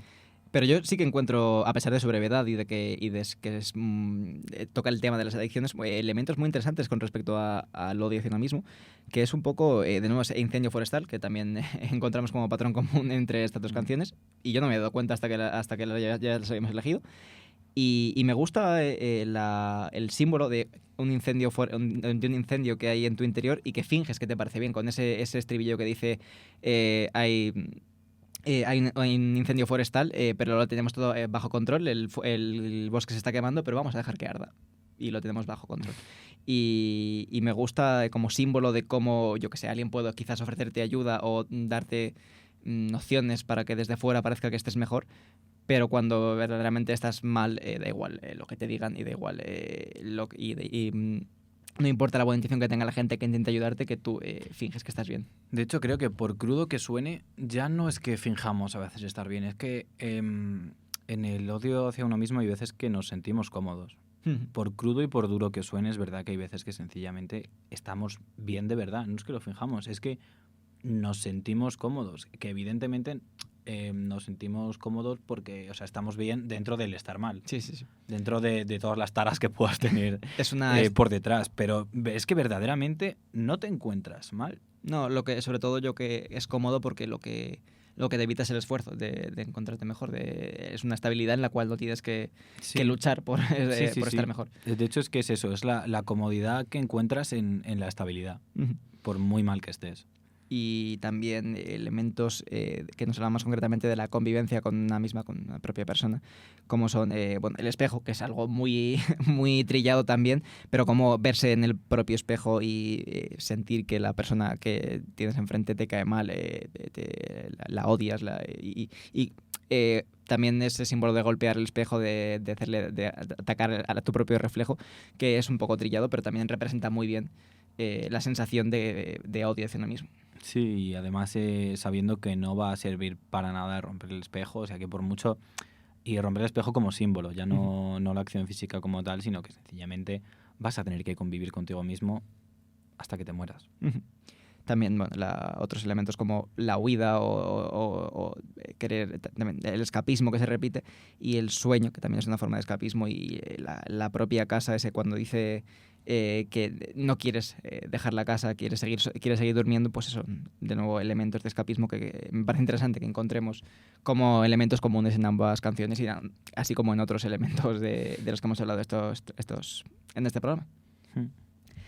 Y bueno, para terminar de hablar del odio, un poco lo que hemos podido tocar en estas 2 horas escasas, traemos a colación una película excelente llamada We Need to Talk About Kevin, dirigida por Lynne Ramsey, y bueno, que es una adaptación de una novela de una autora que francamente no he llegado a apuntarme y no recuerdo, pero el caso es que es una adaptación llevada a la pantalla por la directora Lynne Ramsey, directora que además tiene otras 2 películas principalmente, aunque tiene otros trabajos previos muy interesantes, que son Modern Color y You Were Never Really Here, o en realidad nunca estuviste aquí, con las que encontramos ciertas similitudes y paralelismos, sobre todo en el tratamiento del texto fílmico, como son el misterio, la incomprensión y la aparición de relaciones, digamos, disfuncionales, por decir un poco la forma eufemística, y desde luego bastante aterradoras.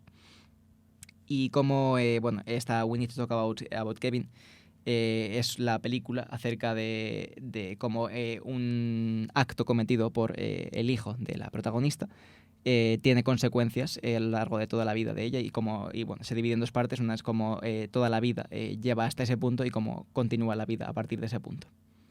Se adscribe, de hecho, hay quien la adscribe esta película a una corriente que denominan así como nuevo mamismo o mística de la madre, que bueno, no hay nada especialmente definido al respecto, pero es algo así como un melodrama maternal, pero al que se le ha dado un giro en los últimos años.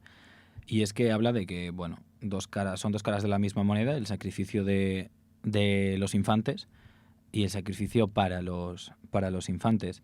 Y es que vemos a la protagonista sacrificarse continuamente por su hijo. Y esta obsesión y esta atención al infante es como compensación de una falta de deseo a la hora de haberlo tenido, de haberlo gestado. Es un motivo recurrente en las películas o las obras que podríamos adscribir a este género. ¿Cuál es el giro en los últimos años? Pues que la subordinación ante el marido suele ser sustituida por una subordinación ante el hijo directamente, y sobre todo que la maternidad escogida libremente, y esto es lo más nuevo,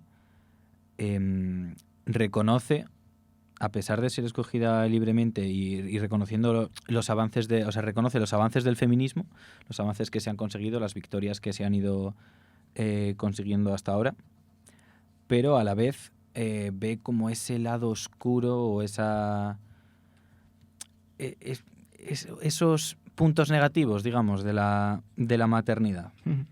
Y los dramatiza, por supuesto. Es un concepto muy interesante. A mí se me ocurren, de hecho, bastantes películas contemporáneas que juegan un poco con este motivo, como puede ser Almodóvar. Evidentemente es una persona con un gran interés en la figura de la madre, y además muy a menudo con una ausencia del padre o una figura paterna poco tradicional. Xavier Dolan, que es una persona a la cual se relaciona mucho con Almodóvar, y también es esto completamente. Hay muchas relaciones tóxicas entre hijos y madres, muchas figuras paternales ausentes o disfuncionales completamente. La película, ¿Quién te cantará? Probablemente es otra que a mí también me gusta mucho y que funciona un poco en estos términos. Y además lo que hace la novela originalmente y la película es trasladar estos conceptos al género, sobre todo del horror, de cómo, de nuevo, tiene 2 partes, y yo creo que, luego hablaremos un poco de estructura, pero en la parte del presente o del futuro, es un melodrama costumbrista en el cual no pasa gran cosa, o solo hay una acción concreta que tiene que pasar, mientras que la parte que sucede en el pasado o en la parte más antigua, es durante la infancia y desarrollo de Kevin, es una película de horror, y un horror. El horror, al fin y al cabo, como género cinematográfico, es, con contraposición al terror, es lo malo que está sucediendo, lo malo que ves que sucede. Y por tanto hay tanto terror como horror. Y en este caso, lo novedoso de la novela es colocar el horror en el ámbito más cercano y en un elemento muy concreto que es tu propio hijo. ¿Qué terror, qué horror produce que sea algo que tú has engendrado, que cometa algo tan atroz? Sí, que de hecho no quiero ser yo quien cite a Freud, pero tiene... Pero si alguien tiene que hacerlo, eres tú, desde luego. pero tiene una relación con uno de los conceptos que usaba Freud, que de hecho probablemente lo saquemos a colación mañana mismo y próximamente, porque es verdad que es un motivo muy recurrente en muchas cosas y es el Unheimlich, que bueno, ya profundizaremos en eso, pero hoy deciros pues que es un poco la presencia de lo siniestro en lo familiar. Sí. Y además esta película, o quizás diríamos, se me ocurre algún ejemplo concreto de escenas, pero creo que juega muy bien con la frontera entre lo mundano y lo molesto de un niño mundano y cómo a lo largo de, conforme se va desarrollando y va convirtiéndose en adolescente y luego en un joven adulto, esto molesto se convierte en algo verdaderamente siniestro, porque claro, un niño puede ser un poco revoltoso y se le acepta, pero si esos comportamientos continúan a lo largo de la edad adulta y tal, pasan por virtud del propio poder que adquiere y de las responsabilidades que no está adquiriendo como persona adulta, se convierten de algo natural a algo que consideramos pues siniestro y fuera de lugar. Pero ¿es real esa progresión que vemos durante la película? Porque eso es una incógnita que nos despierta también. ¿La figura de Eva como narrador es realmente fidedigna? Porque al final nos damos cuenta de... Vamos, hay un momento de la película en el que nos damos cuenta de que estamos viendo todos los eventos desde su punto de vista. Y hay cosas como la actitud de Franklin, del marido, el propio comportamiento de Kevin desde pequeño, como decíamos, o incluso la propia culpabilidad de Eva en estos sucesos, en esta sucesión de acontecimientos, o todo lo que ha ocurrido, que ha acabado con una lesión de Celia, de la otra hija. Todas estas cosas las estamos viendo desde su punto de vista y no sabemos realmente si nos podemos fiar. Es una narrativa muy focalizada en el personaje protagonista, es prácticamente lo único que vemos.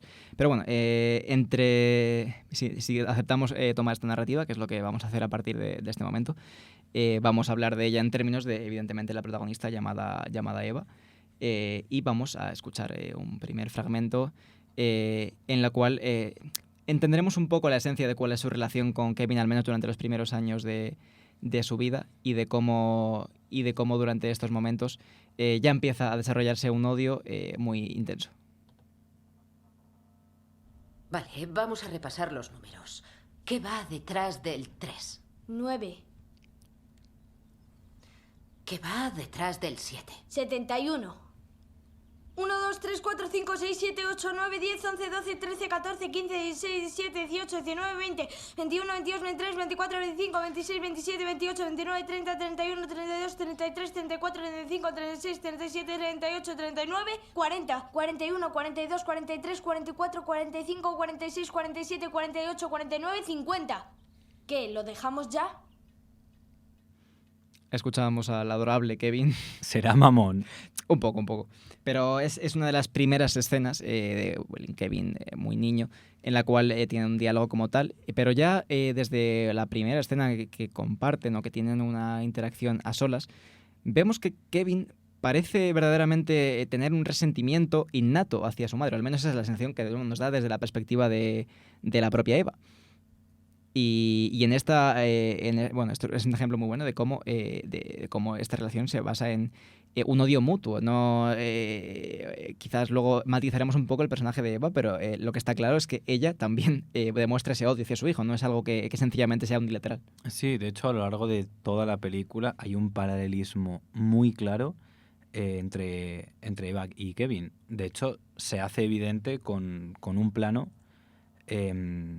en el que la cara de Eva cuando sale del agua en el lavabo se convierte en la de Kevin, y es que es una representación del hijo como doble monstruoso o doble oscuro de la madre. Y además Eva, aunque no se llega a profundizar mucho en eso, y eso quizás es algo que eche en falta en la adaptación, es una es una persona un poco cruel. En la película, la única escena que se dedica explícitamente a eso es el día en el que Eva y Kevin, ya más adolescente, quedan para pasar un día juntos. Y Eva es cruel contra personas gordas, por el simple hecho de ser gordas. Y de cómo el propio Kevin le dice, no sé si le dice textualmente, eres cruel, y ella le dice, eres tú uno para hablar. Y creo que es la única mención explícita o más evidente de que Eva tampoco es precisamente un santo. Y también hay momentos previos en los que demuestra odio hacia Kevin. Y de hecho, por eso decía que quizá no podemos fiarnos de Eva como figura narradora. Porque precisamente en las cosas, además, en las que más le podrían...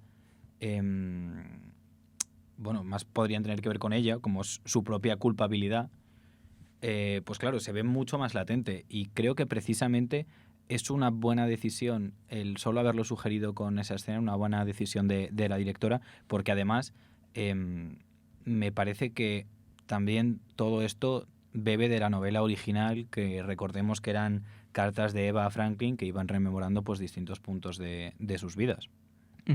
Y Eva, sí, sin duda, es un personaje ambiguo y bastante complejo y muy interesante, sin duda. Pero sí, también a nivel metafórico, como el odio que siente Eva, más de nuevo en la parte del presente en la que ya ha sucedido todo y Eva está viviendo su vida, como es muy probable que la imagen que tiene de Kevin se haya visto distorsionada, porque el odio es lo que hace, distorsiona la imagen del otro y lo convierte en un monstruo, aunque luego no lo sea. Luego es evidentemente una pregunta interesante si lo que vemos en la pantalla es más literal o más deformado, pero sin duda hay un elemento de eso. Sí, desde luego. Y además vemos continuamente cómo las acciones de Eva han tenido repercusión y han alimentado ese odio que Kevin alberga en su cuerpo, incluso cuando es un cuerpo muy pequeñito.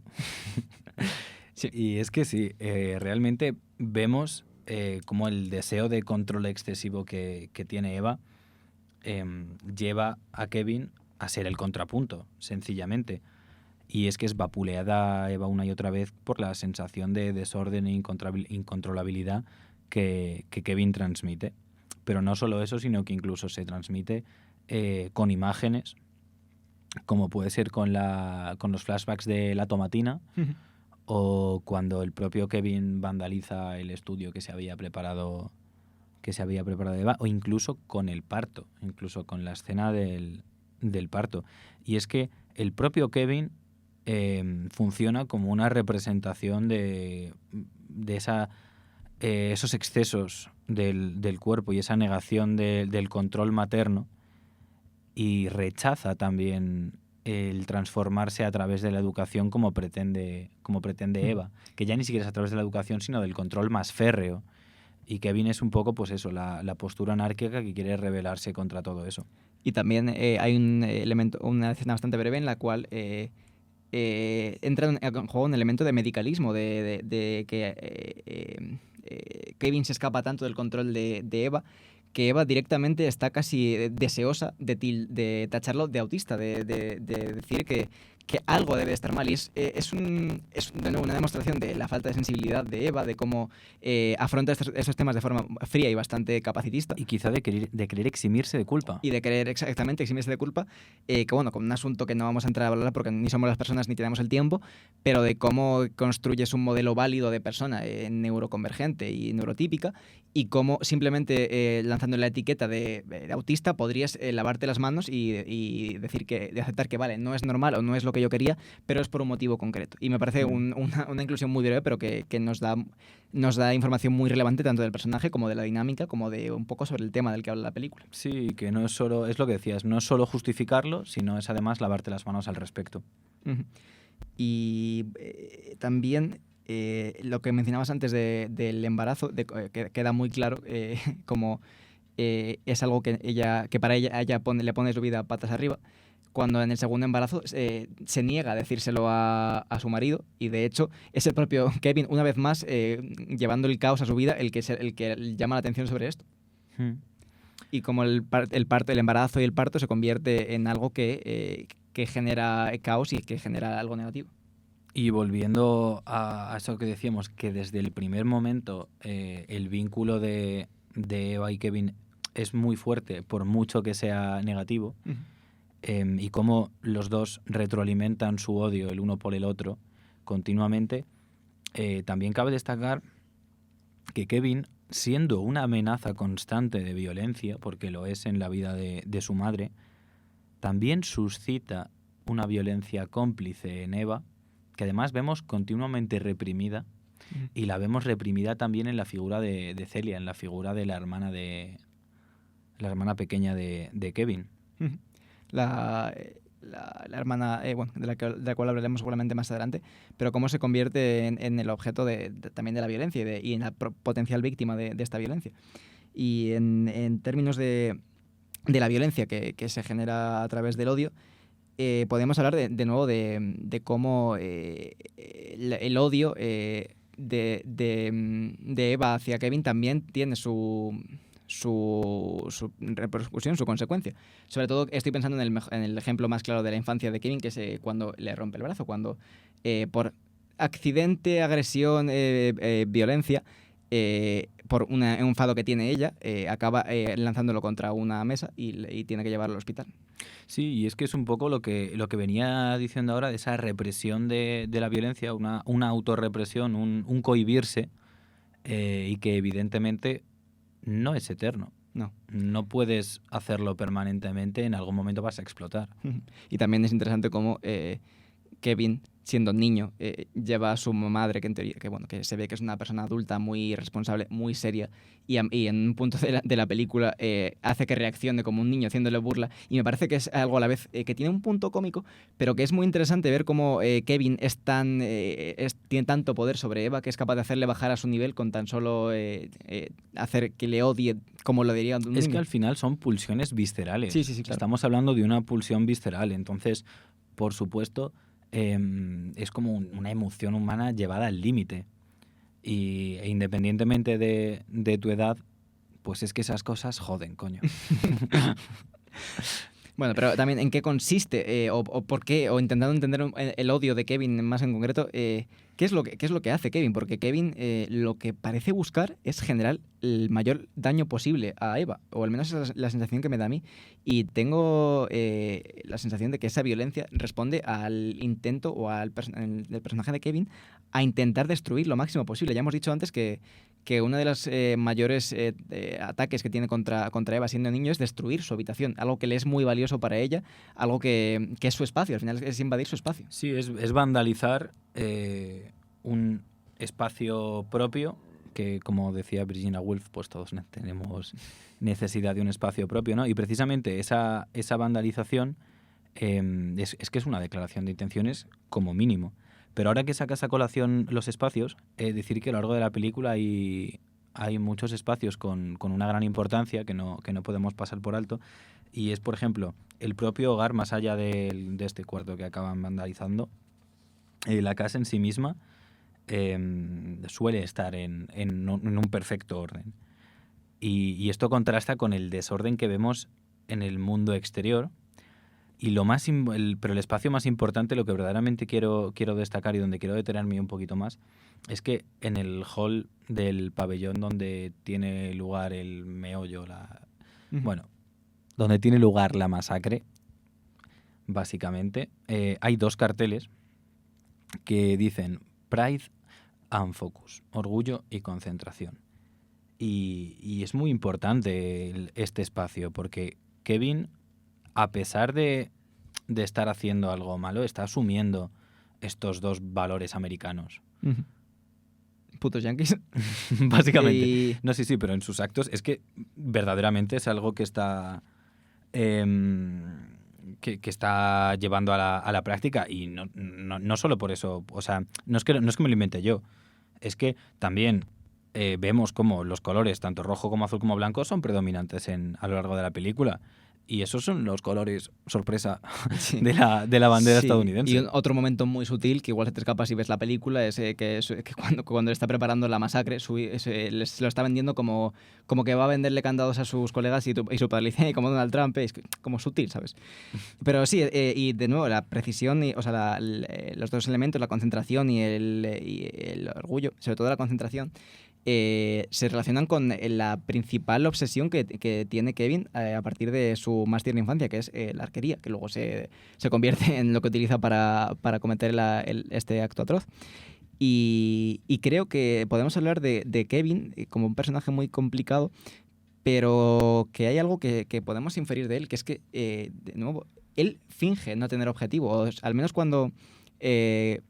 por ejemplo, cuando destroza los ordenadores de su madre y de su trabajo, del trabajo de su madre, mediante un virus informático, cuando le pregunta a su madre por qué lo ha hecho, él le responde que el motivo de un virus es que no hay motivo, o el objetivo es que no hay objetivo. Pero el lenguaje cinematográfico yo creo que nos dice otra cosa, porque en el momento en el que él está diciendo no hay objetivo, ese es el objetivo, vemos algo claramente reflejado en sus ojos, en ese primer plano. Y yo creo que el elemento de las flechas y de la precisión que desarrolla como arquero y tal, nos da a entender que él tiene un objetivo con precisión láser y que lo está cumpliendo. Y precisamente la diana, la flecha, la historia de que le cuenta a su madre de niño, creo que da a entender que tiene un objetivo claro y conciso, que en este caso sería, en mi opinión, de nuevo, generar o crear el mayor daño posible a Eva. Sí, yo diría también que el objetivo final que tiene Kevin es castigar a su madre. Uh-huh. Ya no me atrevería a decir por qué quiere ese castigo, si es por el mero hecho de haberle traído al mundo o porque quiere castigarla de esta manera, o es que realmente quiere punir ese odio que está recibiendo él. No sé, habría que ver por qué, pero desde luego que quiere castigarla está clarísimo.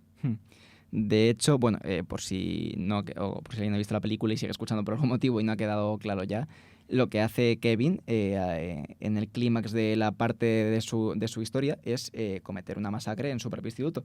Y lo que hace, muy revelador, cuando sale y cuando es detenido, es mirar fijamente a su madre.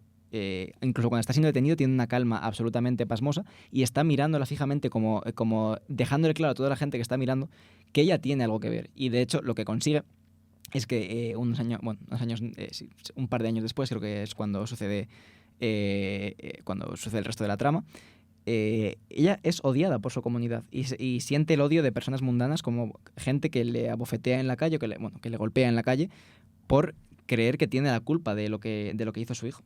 Y sin embargo diría que en ese momento en que está mirando fijamente a su madre, a Kevin no es lo que más le importa cómo va a reaccionar el resto de la gente o lo que va a pensar el resto de la gente al respecto, sino que ese mirarla fijamente es mandarle un mensaje directamente a ella. Sí, sí, sí. Y un mensaje, por supuesto, de ya no solo de tienes algo que ver con esto, sino de vas a sufrirlo. Tú también vas a sufrir las consecuencias. Y volviendo, entrando un poco más en el término de la estructura, es una película que tiene dos partes que se van intercalando entre ellas. Entonces, es un poco difícil, por no decir que yo sea incapaz de decir, es un poco difícil saber cuál de las dos es la trama principal y si hay flashback o hay flash forward, si es una historia que es sobre el presente de Eva y cómo ella recuerda lo que sucedió, la infancia de Kevin y la adolescencia de Kevin, o si es la historia del crecimiento de Kevin con extractos del futuro. Porque es un equilibrio concreto que yo creo que lo que consigue es desdibujar el hecho de que haya un presente y un pasado y transmitir cómo ese odio terrible lo que hace es destruir por completo la realidad de Eva y hacer que disocie de forma absoluta. Yo honestamente lo había entendido más como que sencillamente el montaje discontinuo bebe de la novela original, de esas cartas de Eva Franklin, y que entonces pues va rememorando distintos puntos, pero es verdad que quizá, aún en este caso no habría una línea temporal concreta, solo serían pues eso, trozos trozos de su vida que va rememorando, puestos uno detrás de otro y además sin un orden lógico, sino más bien como si fuera su flujo de pensamiento. Pero de todos modos es eso, que en cualquiera de los dos casos no habría una línea temporal establecida o primaria o como lo queramos llamar. Y además el enorme efecto que vemos, porque se genera por este contraste, el contraste entre el personaje de Eva antes de lo que sucede y después de lo que sucede. El personaje cambia de forma drástica, no solo en términos de su carácter, sino en términos de su vida. Ya vemos que es un personaje con mucho menos carácter, vemos que es un personaje que acaba en un puesto de trabajo muy inferior al que tenía, y en ese sentido es interesante ver no solo el efecto que tiene sobre sus circunstancias, sino quizás la percepción que tiene ella misma de sí misma.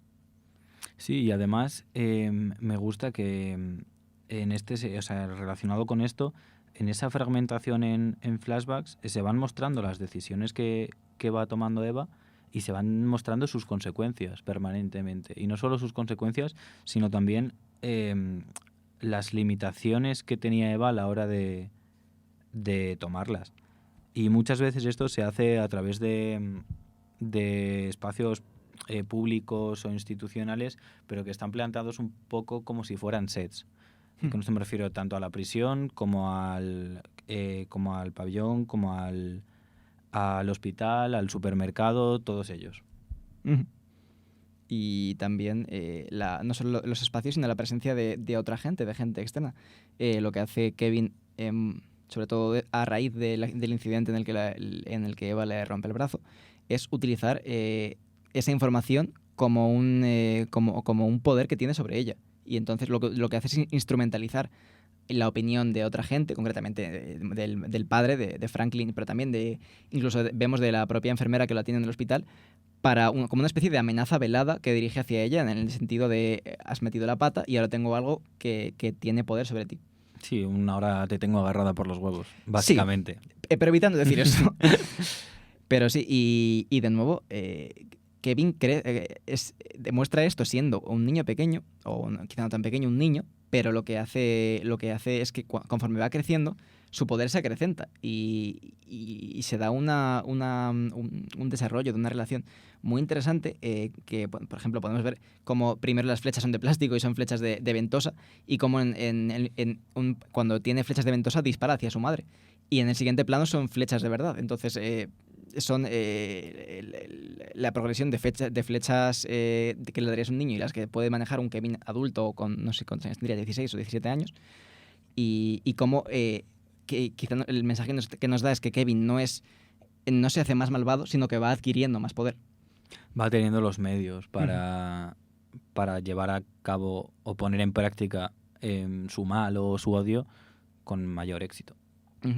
Y sobre todo a partir de un punto que funciona como midpoint de esta película, que es el nacimiento de su hermana Celia, y con el cual yo creo que conviene hablar de dos personajes secundarios, como son Franklin y Celia.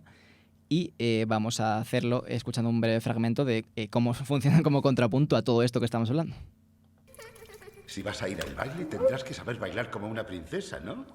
1, 2, 3, 1, 2, 3, 1, 2, 3, 1, 2, 3, 1, 2, 3. Sí. ¿Qué te vas a poner? 1, 2, 3. Me voy a poner. ¿Qué vas a poner? Me voy a poner. ¿Un cubo en la cabeza? No. 1, 2, 3. 1, 2, 3. Voy a... Y un barril como vestido. No. 1, 2, 3. Y fregonas en los zapatos. 1, 2, 3. 1, 2, 3. 1, 2, 3. 1, 2, 3. Escuchamos una escena que Eva rememora al principio de la película o que se intercala con una de las primeras escenas, y que por su tratamiento es casi onírica, es casi una fantasía, un recuerdo evidentemente, pero es un recuerdo alterado, es lo ideal de su vida, y es interesante cómo Kevin ni siquiera aparece. No, de hecho vemos tan solo a Franklin y a Celia, y luego una Eva pasiva, una Eva que solo los contempla desde fuera. Pero sí, como decías, son un contrapunto a la relación que tienen madre e hijo, pero es que son diametralmente opuestos, son literalmente lo contrario. Y Celia, sobre todo Celia, como esa segunda hija que tienen cuando Kevin ya tendrá, no sé, unos 7 u 8 años, y que es todo lo contrario, al menos en lo poco que vemos de ella en la película. Parece es una niña, parece muy dulce, no tiene ningún tipo de maldad, o no demuestra ningún tipo de maldad en la película. Y cómo sirve, además de como propio personaje, como punto muy importante en el desarrollo de Kevin.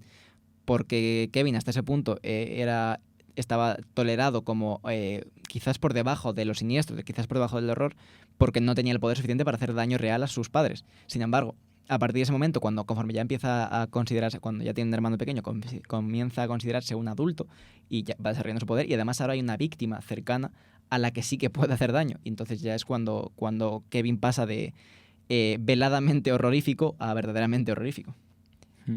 Sobre todo con un punto concreto, que es cuando hace daño a su hermano.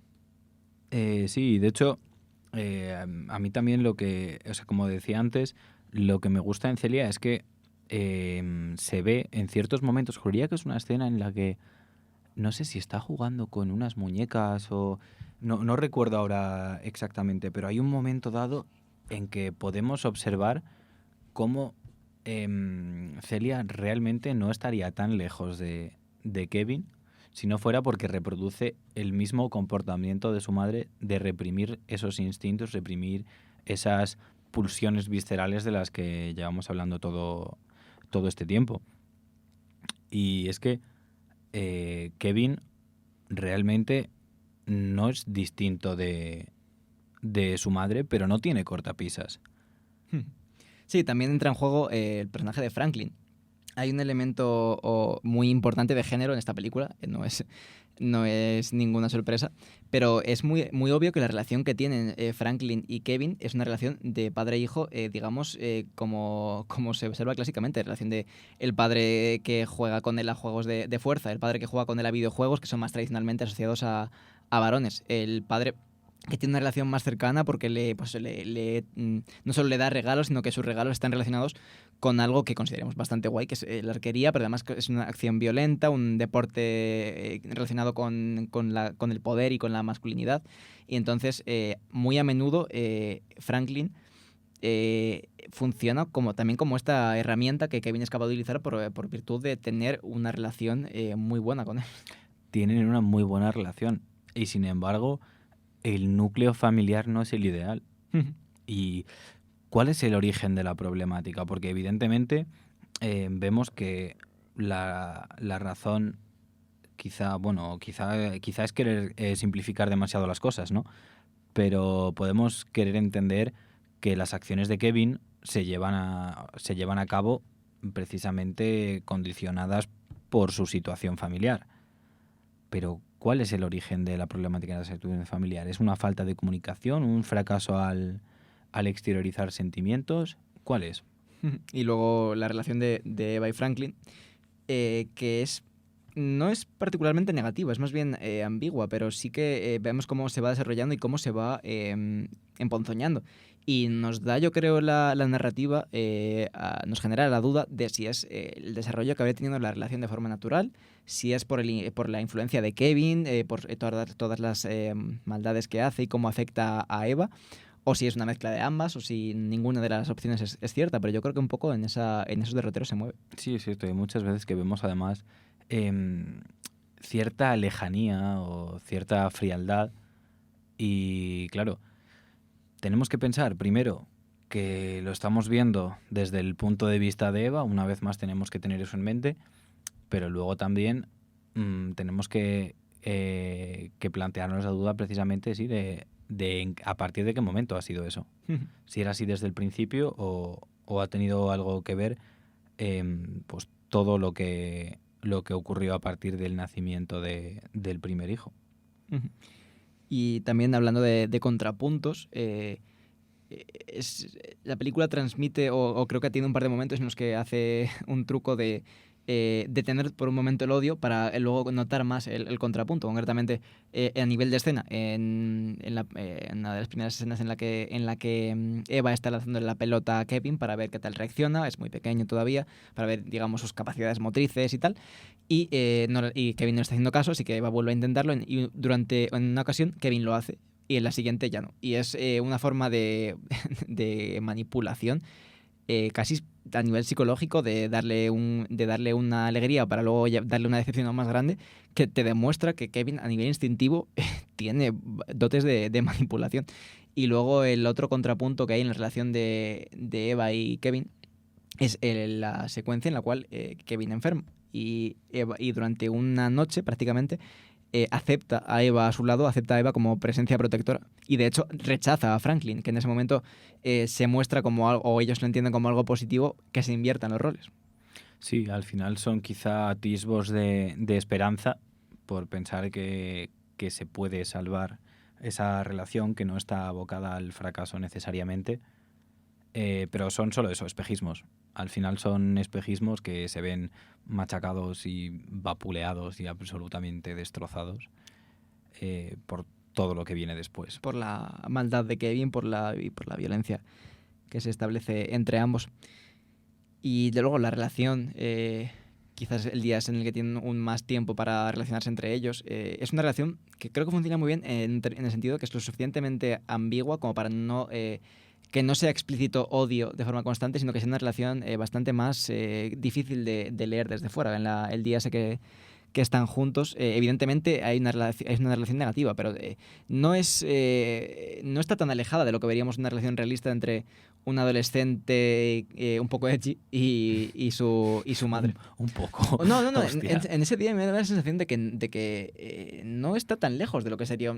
Evidentemente tiene pues una vanidad que no le cabe en el pecho y tendencia a la megalomanía, pero... Creo que también es verdad que es que el odio no se puede manifestar de forma tan explícita permanentemente cuando tienes que convivir con el sujeto al que odias. Y ya no solo convivir, sino colaborar en cierto sentido. Es sencillamente que es inviable, que tiene que haber máscaras, tiene que haber treguas, tiene que haber pues toda una serie de parafernalia que permita esa coexistencia más o menos pacífica. Esa convivencia, sí. Y bueno, yo en términos ya de finalizar el comentario de la película y de ir cerrando asuntos, el final de la película, y que es el final de la vida o de la situación de Eva después de lo sucedido, 2 años después de lo sucedido, es cómo va a visitar a su hijo a la cárcel por última vez antes de que sea trasladado a una prisión de adultos, supongo, si no he entendido mal. Y un poco, yo creo que lo que está en la mesa no es la última escena, pero en ese último momento de la película, de la narrativa, es la cuestión del perdón y de la culpa, que es otro elemento con el que juega bastante la película, pero sobre todo en esta última escena en la cual Eva, sencillamente ya rota completamente, como hemos visto antes, y un personaje completamente afectado por lo que hizo Kevin, le pregunta por qué. Intenta... y bueno, Kevin lo que responde es que solía pensar que lo tenía claro, pero ahora ya no. Pero al final lo que está buscando Eva es un motivo, una forma de perdonarlo, así es como lo entiendo yo, que preguntándole por qué, lo que busca es algo a lo que aferrarse para perdonarlo, para superar lo que hizo. Y no solo eso, yo creo que ya no juegan un papel importante ya solo los factores de culpa y perdón, sino también incluso el de castigo. Porque ¿quién es castigado por sus acciones? ¿Es Eva o es Kevin? Los dos. Yo creo que, vamos, evidentemente son castigos distintos y Kevin es castigado por el aparato institucional del sistema penitenciario y demás, pero Eva recibe su castigo a lo largo de esos 2 años y yo creo que es algo a lo que nos señala la película constantemente de cómo a través del colectivo, de la gente, de la comunidad, Eva es castigada por algo que literalmente no ha hecho y que luego en lo que puede tener algo que ver, pero bueno, es... sobre todo, pues como hemos dicho antes, cuando le pegan un puñetazo por la calle, cuando una vecina rompe todos los huevos que se estaba comprando y se acaba comiendo una tortilla con cáscaras de huevo y come cáscaras de huevo, creo que es una forma de castigo muy evidente. No, sí, desde luego. Por parte de la comunidad, sí, por parte de la comunidad desde luego viene. Pero también es eso, que Kevin está aceptando un castigo para sí mismo solo por el hecho de castigar a su madre. Y es como hacerla partícipe de las consecuencias, igual que ha sido de las causas de sus acciones, de su comportamiento. Y precisamente lo que señala Kevin cuando ya está acabando esta última entrevista antes de que sea trasladado a una prisión, es miedo hacia lo que se va a encontrar en este sitio. Pues, Es la primera vez que vemos a Kevin mostrarse vulnerable.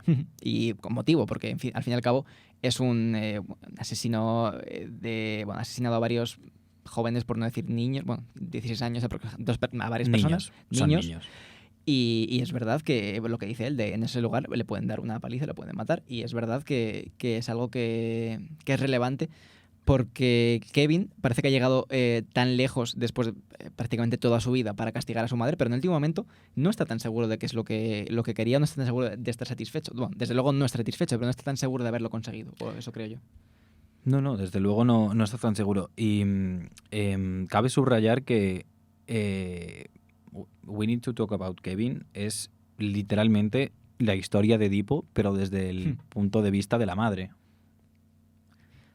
De hecho, las acciones de Kevin al final nos llevan a ver que es que no hay duda. Es verdad que luego quizá nos falta algo de incesto, básicamente, sí. ¿No? Algo de conexión sexual más explícita, pero aún así sigue siendo la historia de Edipo. Sigue habiendo unos paralelismos que cabe destacar. Sí, es como lo que comentábamos al principio de la mamitis contemporánea, de esa relectura del mito del odio hacia la madre y de la relación tóxica con la madre en términos de la sociedad contemporánea y de asuntos y de contenidos más contemporáneos. Y la película o la relación entre ambos acaba con un abrazo, lo cual es algo yo creo que es bastante interesante, porque claro, después de todo, es el único gesto de cariño genuino, de afecto que comparten, y se nota que lo sienten. Es quizás una despedida, es quizás un último momento porque saben que pasará mucho tiempo sin verte, pero el caso es que una relación tan terrible y tan negativa acaba con un abrazo. O quizás es un espejismo más de los que decíamos hace un tiempo. Tú es que no te crees nada de la película, claro, es que entonces... Sí. No, quiero pensar que no, porque hay cosas como el ver vulnerable al propio Kevin y eso que nos hacen pensar que de verdad es un punto de inflexión en la relación madre-hijo. Y además, creo que señala algo muy interesante, que es precisamente, por un lado, ese horror que se encuentra más... al que le tenemos más miedo cuanto más cercano está, y pocas cosas hay más cercana que un hijo o que una madre, y sobre todo el horror que genera algo con lo que vas a tener una relación siempre, de lo que no puedes desembarazarte, de lo que no puedes separarte. Pero así como es una muestra de ese horror del que es muy difícil desembarazarse, como puede ser un hijo, también es un final ambiguo, un final que no sabemos si Kevin está reconsiderando y puede tener un futuro de reinserción, por ponerlo en términos muy terrenales, o si es un espejismo que no va a llevar a ningún sitio y que solo vemos como un momento de vulnerabilidad en el cual no se va a volver a repetir, porque también es un poco el símbolo de que Kevin está llegando por primera vez a la edad adulta y es un punto de inflexión. Y ya para terminar, centrándonos un poco en Kevin, ¿no? Pero centrándonos en Eva, a mí al final me despierta la incógnita de si no pueden convivir la maternidad y el empoderamiento. El empoderamiento de la madre, de la mujer. Sí, el empoderamiento de la mujer. Y es que al final, en lo que son las escenas finales en la prisión y demás, entendemos que Eva tiene como dos posibilidades. Una vez entra su hijo en prisión, como que tiene dos posibilidades, ¿no? Que es desentenderse completamente y buscar pues ese empoderamiento, ese crecer fuera de su figura como madre realmente, o el estar ahí para su hijo a pesar de todo. Es la opción que da con las victorias sociales de desembarazarse de un hijo, pero o de la maternidad, pero asimismo es una decisión complicada que hay que barajar a nivel emocional, pero es verdad que es una cuestión interesante. Y yo creo que hemos tocado bien en profundidad bastante de los temas de la película. No sé si te queda algo en el tintero o si puedes estar... No, estoy satisfecho con cómo hemos diseccionado este melodrama maternal. Una película... se nos ha olvidado decir que evidentemente hemos destripado la película, pero si alguien hubiera visto esto sin ver la película, es una película muy recomendable y convendría y nosotros desde aquí os animamos a que la veáis. Pero bueno, hasta aquí nuestro comentario sobre We Need to Talk About Kevin, la película de Lynn Ramsey de 2011. Y hasta aquí también este primer programa después del piloto de Conversaciones. Sí, no tenemos mucho más que decir. Ya llevamos ya casi 2 horas hablando del odio y quizás sea suficiente. Sí. Así que bueno, nada, para despedir, como soy un chaval de 21 años que está absolutamente absorto en las redes sociales. Extremadamente online. Y condenado a Internet, a navegar por Internet continuamente, pues voy a citar un tuit que dice algo así como que es un tiempo, una época cojonuda para ser un hater, para ser un odiador, porque hay muchas cosas que son una mierda y mucha gente que es gilipollas. Así que desde aquí, pues nada, os animo a que odiéis. No, es broma. No, odiado no, a mí me da igual. En todo caso, si odiáis, que sea con cuidado y con criterio. No os sintáis mal por odiar. Yo estoy de acuerdo para empezar de que es un muy buen momento para odiar. O sea, yo intento contenerme en el odio porque es verdad que intento eliminar en la medida de lo posible el odio. Tenemos que elegir nuestras batallas. Tenemos además, que elegir nuestras porque batallas. Odiar cansa mucho, odiar satura mucho. Y hay muchas cosas a las que debemos odiar. Y Claro. por eso yo sí que creo que intento limitar mi odio y luchar contra este instinto de odiar algo que a bote pronto.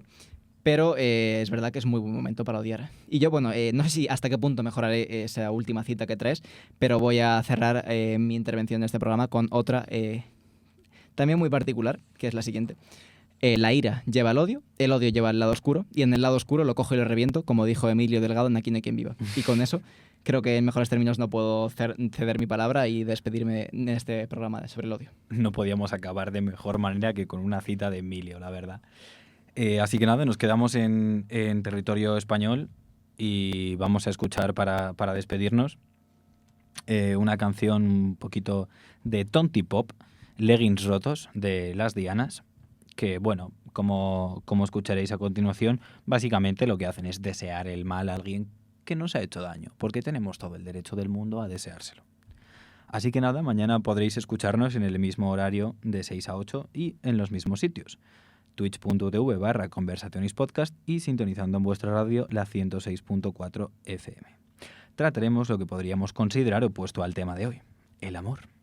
Repasaremos las ideas de autores como Fromm o Barthes, así como las de personas italianas anónimas, y meteremos el bisturí en una obra tan densa, dura y con una visión tan particular de lo que nos ocupa como es Amor de Michael Haneke. Os esperamos.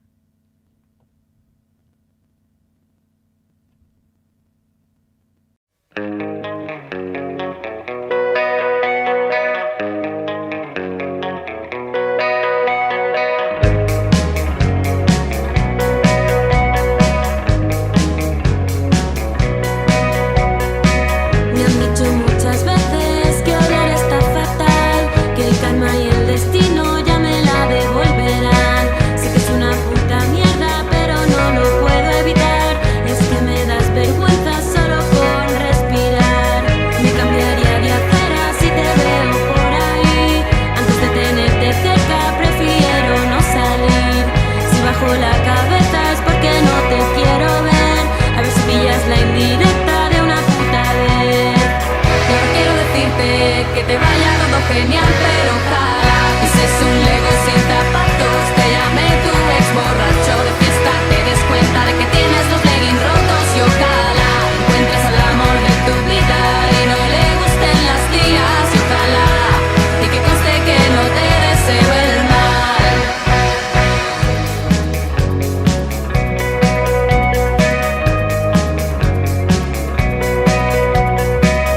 Eres insoportable, no sabes cuándo callar. Me chupas toda la sangre y muy poquito lo demás. No te hagas ilusiones, este tema no es para ti. Pero cuando lo escuches sé que pensarás que sí. Te comprarías la entrada solo para verme a mí. Ten cuidado con las tuyas, a Turquía vas a ir. Implantes 2x1 te sentarían bien. Ponte gorro en verano que te sube hasta las 100. Y ahora quiero decirte que te vaya todo genial, pero ojalá pises un Lego sin zapatos. Tu padre se quede calvo, tu abuela no te quiera.